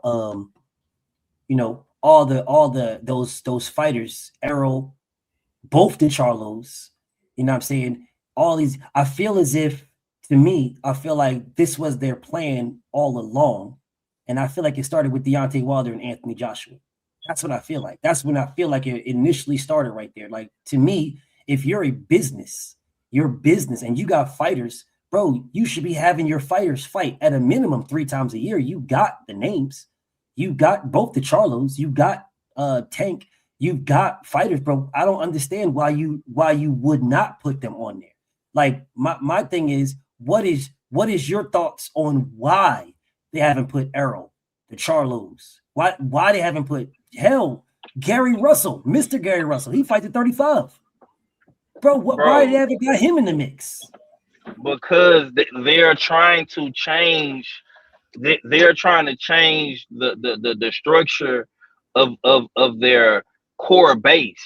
They want to push out a certain demographic, and this all started, bro. You talked about this shit all last year and the year before that, bro. When Canelo first came over there, you broke this shit down. You was one of the first niggas saying this shit, bro. When Canelo came to PBC, and you said, damn, they just gave Canelo all this money, but they don't want to make Tank versus Devin. This was when Devin was still at 135. He just got to 147 last year in 2024. In 2023, 2022, Devin was at 135, bro. That's when Canelo came over there. He fought Charlo. He fought Caleb Plant. He fought Jaime Munguia. Bro, they want to change the demographic of their product. They want more Latino fans and Latino fighters on PBC. Since Al Heyman has not been in charge of PBC, bro, they have been pushing these Latino fighters at the masses, bro. From Canelo to Jesus Ramos to Pitbull Cruz. Think about it. Pitbull Cruz been more active than Tank. Facts. Pitbull Cruz, bro. Pitbull Cruz didn't fight. He fought Rolly. He fought El Rayo. He fought Tank. He fought Lamont Roach. He been more active, bro. Jesus Ramos. Exactly, bro. You know what I'm saying? Bro, I'm telling you that's what they want to do. Think about it, bro. Even when you look at the card they got coming up for Cinco de Mayo. Now, I'm not hating on the Latino fans whatsoever. I'm in Houston. I grew up with Mexicans my whole life. Tommy is my guy. He's Puerto Rican. I don't got no hate towards the Latinos, but I'm just calling it how I see it. Do you have any other ethnicity or demographic on the Cinco de Mayo card, bro? You got nothing but Latino fighters on that card. You don't got one black fighter on that card. Not one. That tells you everything that you need to know, bro. If you look at the card that they just had with Fundora, they only had like 2 black guys on it, to be honest. It was only like two black guys on there, I think.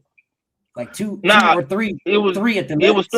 It was three. You had Kevin Newman, you had Goucher, and you had Thurman. That was it, bro. Okay. And the rest was There's 20 fighters on there. You don't count Hernandez? Man, bro, Hernandez is Cuban, bro. I know. I'm fucking with you, bro. He's Cuban, bro. You don't speak a lick of English, man. You know what I'm saying? Like, come on, 20 fighters on there, bro. There was 20 fighters on that card. And they don't got, the majority of them was Latino. Exactly, bro. They don't have, out of all of the black fighters that the PBC had, not one of them is fighting on Cinco de Mayo, bro. Not one. Hey, 503. I can go back a little bit. Remember when Charlo fought for the slave belt? It was an all Mexican card, bro. Go back further, bro. That's a fact. Collaboration with Golden Boy, if I'm not mistaken. Of the slave Juneteenth belt. This is a collaboration with Golden Boy. Bro, and the PBC was built off of black fighters. Cinco de Mayo is a Floyd Mayweather day. Floyd Mayweather made Cinco de Mayo pop. That's his shit. But the PBC said, "Oh, we gonna take what Floyd did and we gonna put our people on it." Come on, bro. Like we know what they doing. They never wanted Devin Haney and Rolly to fight, bro. Because if they did, they could have announced the shit Saturday.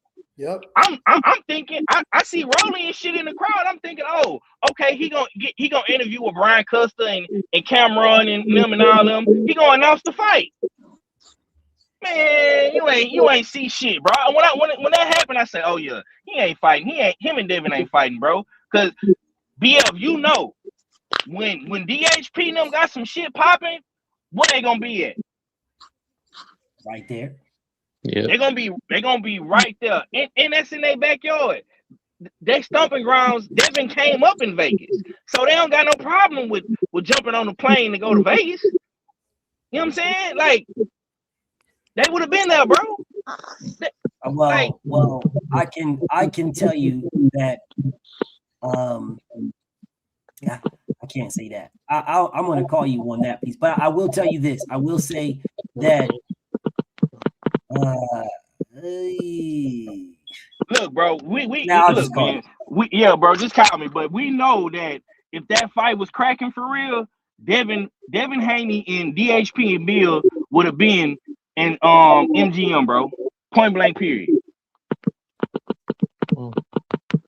Well, I will say that Trill went to Vegas.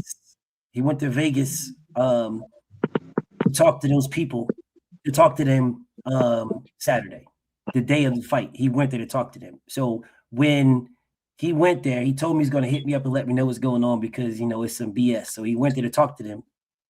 And when we didn't communicate after that, I knew what it was. So I talked to him later on, but I knew what it was. I knew what it was right then. I'm gonna call you, bro. When I tell you what happened, you'll see what it is. But to me, this was the play. And shout out to my boy Mac Majestic, because at the what's the name, TD?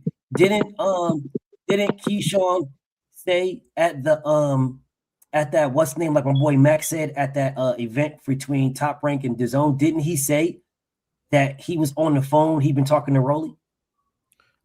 That I don't recall, but I think he did say that. I don't know if that was then, but he did say that. I just know that he said that he was going to fight a champion at 147, and he said something about the fact that we're going to be surprised who it was. Yeah, and he also, but he did say that. He said that was recently. He said 100%, BF. Recently, he said he was on the phone because they asked him about what does he think about who would win the fight between Devin and Rolly, and he said it's a 50-50 fight, and I talked to Rolly. I was on the phone with Rolly. Yeah. Yep. So, dog, this was the play the whole time, bro. The whole time this was the play. Just like he said, when he was supposed to fight Devin in February, nobody knew anything about Jermaine Ortiz. Nobody knew anything about that. When he was on the phone, when he was supposed to fight Devin in February, you know, I'm talking to DHP, I'm talking to them. They excited about it. You know, they excited about the fight. And then when I told him that this man just announced he's fighting Jermaine Ortiz, bro, it was like the whole air came out the room. It was like, nah, what are you talking about? The whole air came out the room. I had to literally send him the link to see it. I had to send him the link to see that he was fighting Jermaine Ortiz because they was legitimately under the impression that they was fighting, that Keyshawn and Devin was fighting. 100% under that impression. And they used that man's name to fight Jermaine Ortiz. They're doing the exact same thing right now. Devin this and Devin that and Devin this and Devin that. And now all of a sudden, just mark my words, bro. Don't be surprised if Keyshawn and Rolly fight. Just don't be surprised. I hope it doesn't happen. I pray it doesn't happen. Just don't be surprised if it does. Shout out to my boy Powerhouse. He says, can Turkey save the fight with Devin versus Rolly? Turkey don't want it. I'll just leave it like that. Turkey no Rolly garbage, man. Yes. Any casual can see Rolly don't have no kind of boxing technique. You know, he throws punches proper.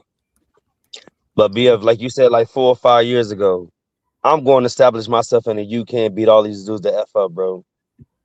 Because obviously in America, they don't BS over this way, for real. Yes.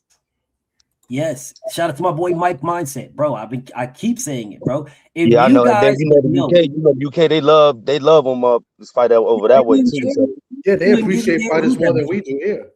They wouldn't care. He could fight guys with 255 losses, and they would be fill up the arena and cheer them on and cheer on their guy. They wouldn't care at all. You know what's crazy? You know what's crazy? Maybe Devin should go over there to Zoof and start just whooping they fighters. You know what I'm saying? And be the man over there and just have the fights majority in the UK. He can fight for the Zoofa belt. Well, that's not? So Devin going to Zoofa. Devin going to Zoofa will be a thing. The problem is what people don't understand is Zoofa has a dollar amount that they put on their fights. They have a dollar amount. They gave Conor Ben that $15 million. Yes, that's the beginning. That's not going to stay like that. That's just for this right here, just to get this fighters. Now, if Devin goes to Zoofa, he could go to Zoofa, but Devin being an independent fighter, if Devin goes to Zoofa, he'd be the face of Zoofa. And they will offer whatever they will offer him, they'd be offering himself to lock him in. Devin doesn't want to be locked in. He wants to have the flexibility and the ability to fight everybody. If you get locked into Zoofa, then all that does is remove you from fighting. Look at old boy from the cruiserweight guy. Yeah, John Upper Battaglia. Tiger. Yep. Look at him. Yeah, he just got stripped again of the IBF. It's like, bro, why do you even get the belt, bro? Every time you get it, you just get stripped of it. See, my thing, Yeah, but BF, is this: when you got dudes colluding against you in the sport of boxing, like these dudes is really colluding against you, bro. And I've never seen nothing like this before in my life. This is like, this sport has no integrity. These fighters have no respect for the game. It's like, it's trash, bro. It's like, it's real trash. And like, boxing is boo-boo. So either you gonna go to Zuffa and like I will be the face of Zuffa. These other dudes don't want to fight me no way. Or I go on the UK bum bash tour and become the next Canelo Alvarez. I mean, why not? What's wrong with it? These other niggas don't want to fight. These niggas is colluding with each other. Like, whisper, back door. You know what I'm saying? We gonna fight each other. F what he talking about. You know what I mean? Like, what can we do? What can a nigga do? Yeah, a bunch of fugazi ass shit like Pimp C say. My mama. Is that my brother Stephen L. the Mac with all the white girls in the back? Hey, cuz you already know what it is. So TD, Yo. I need to talk to my bro TD. You are what people don't be realizing. TD is extremely humble dude, but the brother is linked in with boxing. Like, he's not going to tell y'all that, but I'm going to tell y'all for him. He knows mad people in the sport of boxing. He's linked in with mad people in the sport of boxing, and they all show him love because he doesn't hate any fighter, right? So, TD, what my question to you, bro? Kevin Newman just texted me a little while ago too, by the way. So I mean, Kevin Newman is one of the guys I'm gonna try to get on, also. So just throwing it out there, so you guys. Kevin Newman's a cool ass dude. He a good dude. But make sure you let me know. Like, just text me when you're doing that so I can share it on my page. So I told him, let me know, give me a dates and stuff like that. So he hasn't replied, but he was just getting back because I'm sure a lot of people hit him up this weekend. So he just got back to me. Yeah.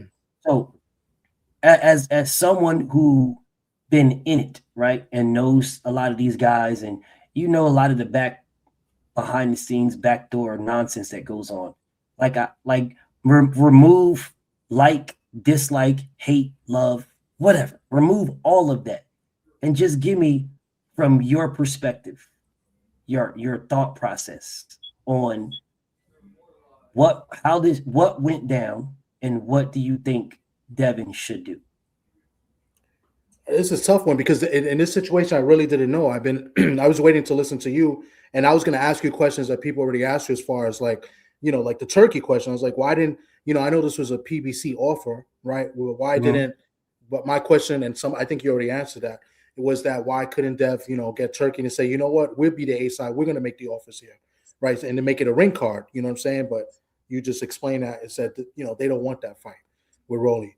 But it's like what I said earlier on, I truly believe this. Like, I have my opinions, like, I don't like to call people ducks unless it's like blatantly obvious, right? Like, with the Teofimo thing, and I had Teofimo on the show, he blatantly said he ducked, right? I don't like doing that, but I will say this, and I think this is the best way to put it: the boxing establishment, right? And you could take that for what it is blocking Devin Haney, and they don't want to see Devin Haney. They want to stall him out.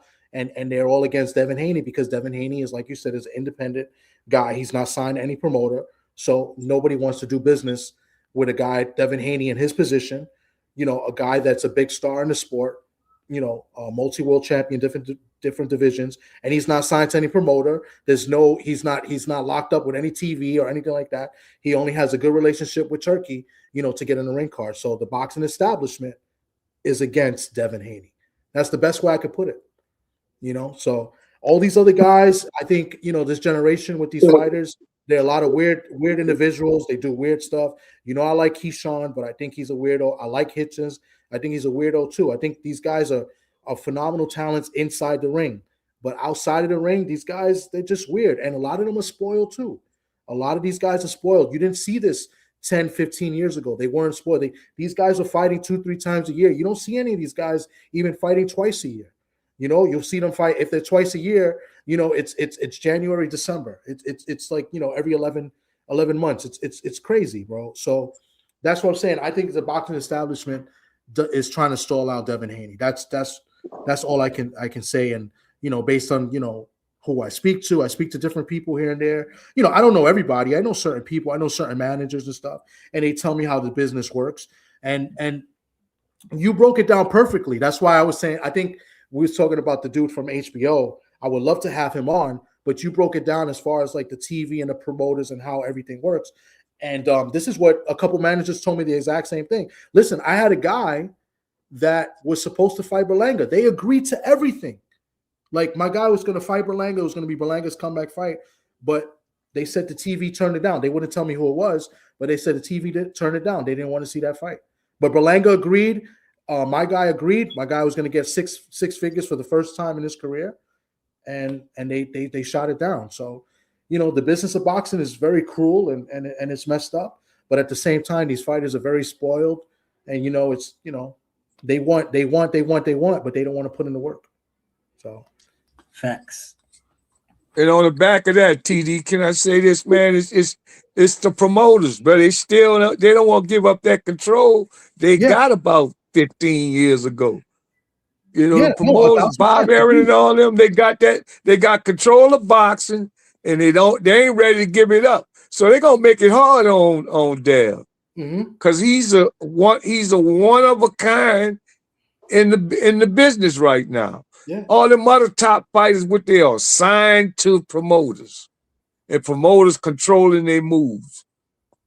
But like Thomas was saying, you can tell by this fighter's action, from the Shakurs to the Keyshawn's. All they do is use Devin name and then try to disappear, and then come back out and you say something about Devin. Not even the same weight class as Devin either. They just say Devin. Or the new shit is, oh, you just like Bill. You just like Bill. It ain't new, but that's all I hear. Bill ain't got nothing to do with this but making fights, bro. And Bill is no different than any other of these managers and promoters out there.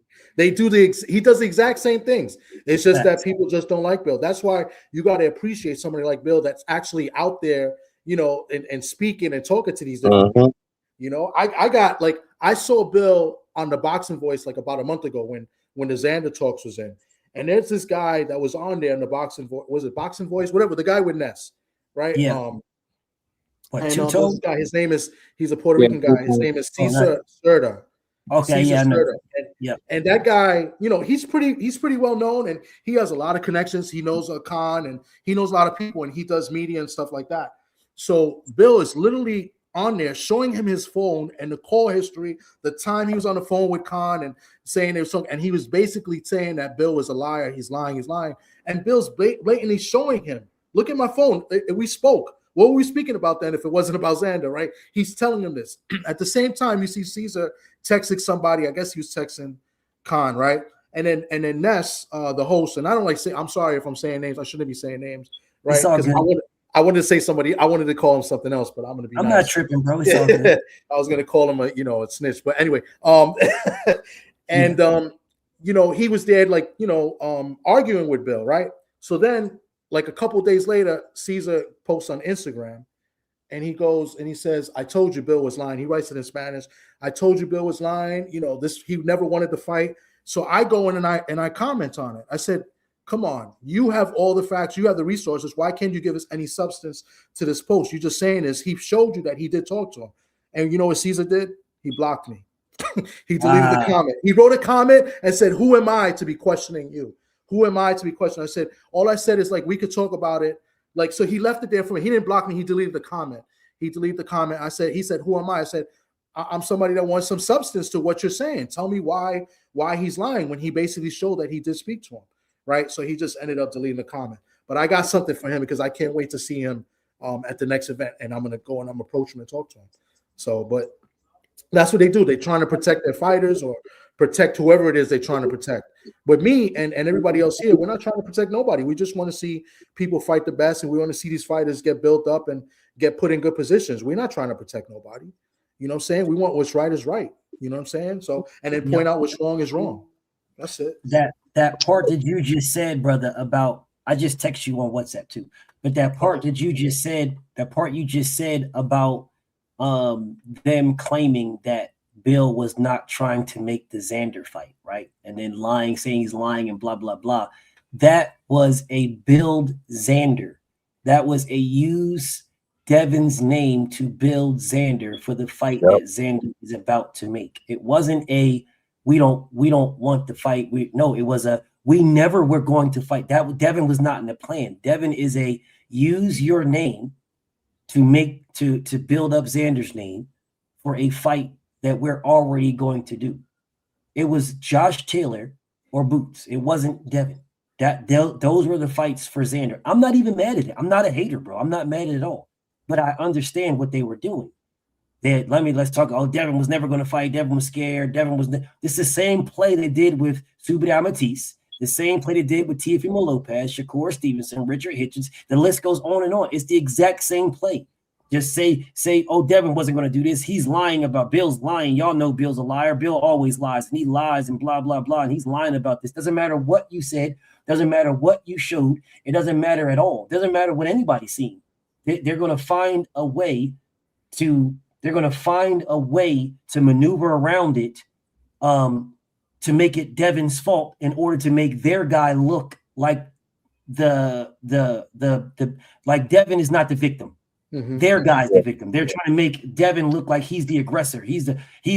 They're all Karens, bro. They're all calling the police. Every last one of them is calling the police and saying, look, Devin's did this and Devin did that, knowing good and damn well their intentions were something else. And they could have said that. But people don't want to say that because in sport of boxing, that duck word is like a career breaker or something like that. Like, I don't understand why it's a career breaker, but in the sport of boxing, it is. It's like, dog, you don't want to fight Devin. You don't want to fight Devin. Nobody's forcing you. Bro, Xander could have just said, nah, bro, if you want to fight me, come all the way to 54 and be my jump in the rankings. There's nothing wrong with saying that. Yeah. Nothing at all. But don't lie, bro. I know for a fact, 100% of fact, that man agreed. All those guys agreed to fight Devin. All of them. I know that for 100% fact that Top Rank was agreed. Everybody was with it. 100% fact. So where you guys, damn it, I was about to say something. Let me not say that. I'll just say you guys see Trill showing y'all stuff. Y'all see that. See, I get it differently. I'll leave it like that. Right. And I'll say that to you guys. I know for an absolute fact that Top Rank was with it. An absolute 100% fact. I know they was with it. Fact. They legitimately was like, yes, we love that fight. It's a great fight. Yada, yada, yada, and blah, blah, blah. Hell, this is before the motherfucker even unified. Because like I told y'all, Turkey wanted Devin to fight the winner of T.O. versus Shakur. That's what Turkey wanted. Turkey wanted Devin for that. But they also had the winner of the Abbas Xander fight. So Bill was going to Puerto Rico for the Abbas Xander fight, and Devin was going to the fight with Shakur and T.O. That was the plan. It was Turkey that stopped it and said, no, we want it. This is the fight we want. You know what I'm saying? You're going to get paid handsomely and all this other type of good stuff for it. So it was like, all right, well, there's no reason for going this route, right, over to Puerto Rico and building that. So then they went the full-fledged to the Shakur fight. Then the thing with Tiger Johnson happened. So then that fell out. So then they revisit back to the Xander fight. They revisited that, and that's when Xander was like, I'm trying to fight Josh Kelly. Yeah, and that came out of nowhere. And my boy told me that. And that's just coincident that my boy, it's not that I know somebody behind the scenes, well, a good friend of mine that he lived across the street from me is Bill Haney's doorman. So he told me. Yeah. So that was just luck or whatever coincidence, but they're really cool. And Bill told you on the show, that they're tight, that he was family. So so I didn't know that. That's all facts, bro. All facts. So then and I, bro, it's so I tell y'all, bro, if Devin wanted to, bro, he could. It's almost like the equivalent of Devin having the goddamn unredacted Epstein files. If he wanted to, bro, he could fucking blow boxing up, bro. If he wanted to, he could show y'all the contract of Ryan Garcia. That listen, bro, You were signed, locked in to fight me in October, and then you were locked in again to fight me in February. You ducked me. You ducked both of those things. He could show the contract where Ryan signed that. He could show you that he actually made more money than Ryan, than everybody on that card. He made more. He could show you that. He could show you, bro. If Devin wanted to, bro, he could do some serious damage. But the problem, if he did that, is then it will fuck up his future business. Because then people wouldn't want to work with him because they seen that he did that, and he's independent. So as an independent, having all of that information, right? People are not going to want to work with you if you do that, which is why he hasn't. Well, you see, Devin is not. Devin don't have no petty mentality at all. See, a lot of these fighters is petty, man, but Devin don't have that petty mentality at all. And I be wishing he did it sometimes. I ain't even gonna hold you, but he don't at all, bro. He's just, dude is just so freaking laid back. It's just like, oh, you're not like, all right, man, whatever. On to the next. All right, I mean, okay, I don't know why he wouldn't. That doesn't make sense to me why he wouldn't, but all right, well, on to the next one. Well, I don't know why is dude like that? All right, well, whatever. On to the next one. Preacher, man, I wouldn't call them petty. They sissified, bro. It's the difference to me. They all sissified, bro. Devin is petty, though, at times. You guys, when a guy loses, he gets at him. He did that to my boy Flores. Yeah.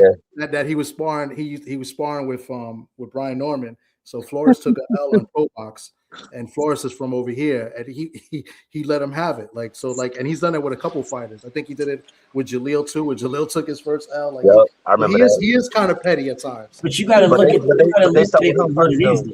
Yeah, I'm about to say you got to look at it for what it is. These things are retaliations. No, I get that. No, but it's still petty. It's funny though. I mean, I don't blame him. I mean, it's funny, but he got the Flores one. I was like, damn, that was cold. But what we call it, the Devin curse.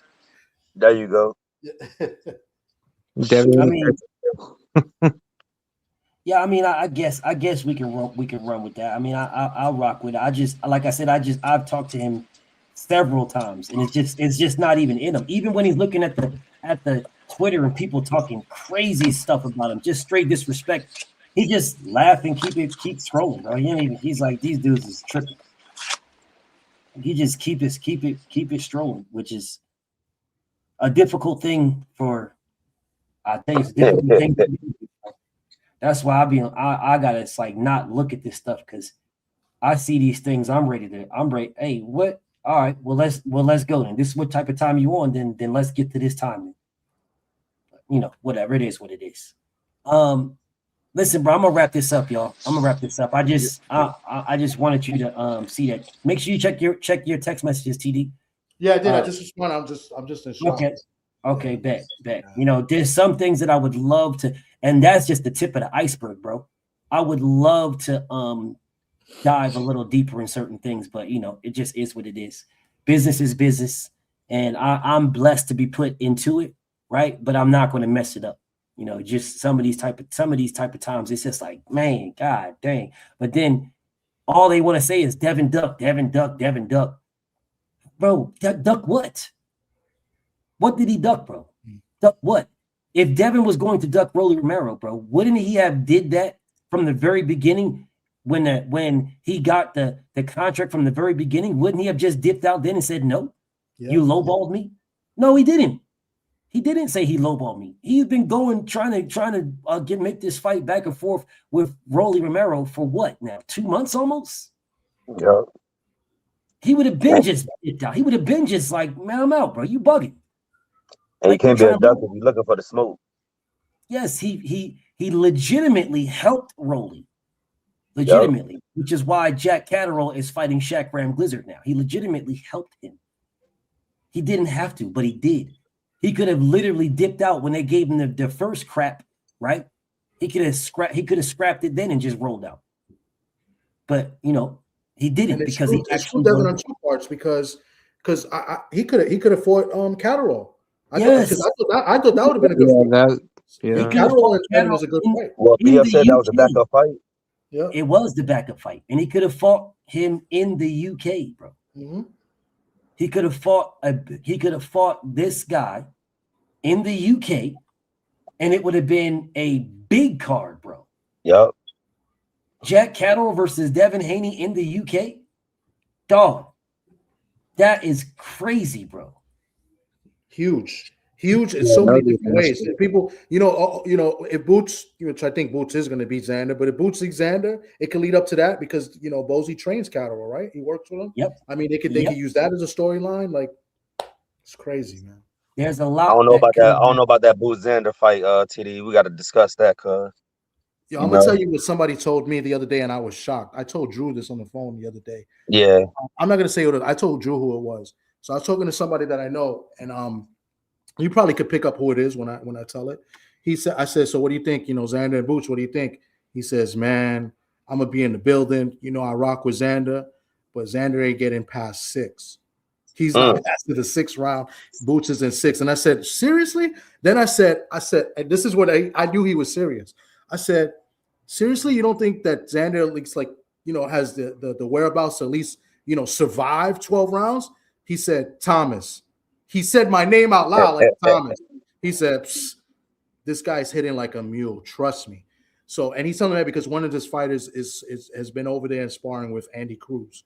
So you could put it together. Kind of what I'm talking about. But he told me that. I was like, really? And he's a Xander guy. So he said, nah, the Boots is going to beat him. He said he won't pass 6. I was like, wow. So, yeah, I just found that to be like a little bit, too I should say overboard because it's like, like everybody tries to, be hyper infatuated with Jaron Ennis to try to compare him to like Roy Jones Jr. like as if he's super great at like what he does, but it's like he can easily get touched up, and it's like if you look at the Karen fight, he gets pieced up real easily, and I think like if you're getting pieced up by a guy like him and Xander, he's not anything like that to kind of like just be right in front of you and just allow you to hit him. I think that kind of shows Boots's particular fundamentals to be lesser skill compared to Xander, where everybody would just say Boots is just gonna like basically knock Xander out and just basically beat him down just simply because he's Jaron. So like I just find that to be like a really big counter bias that some people play. No, it could be, but I'm just saying that this is a Xander guy. He's Puerto Rican, and he just look. I think Boots is going to be Xander too. I think it's going to go decision. That's just me. Yeah, I got Xander by split. Yeah, I got Xander we can speak about that at a later time. We can speak about that at a later time, bro. I'm gonna go ahead and wrap this one up. We can speak on that. We can break that down and get to that here in a little bit. But I gotta get something to eat, y'all. I'm starving like a mug, so I'm gonna get up out of here, man. Thank you guys for pulling up on me. And we're gonna chop it up tomorrow, man. We got some more work to do, man. I'm gonna get up out of here, y'all. Peace and blessings, man. All right, to you, King. Appreciate all right, King. Peace, man.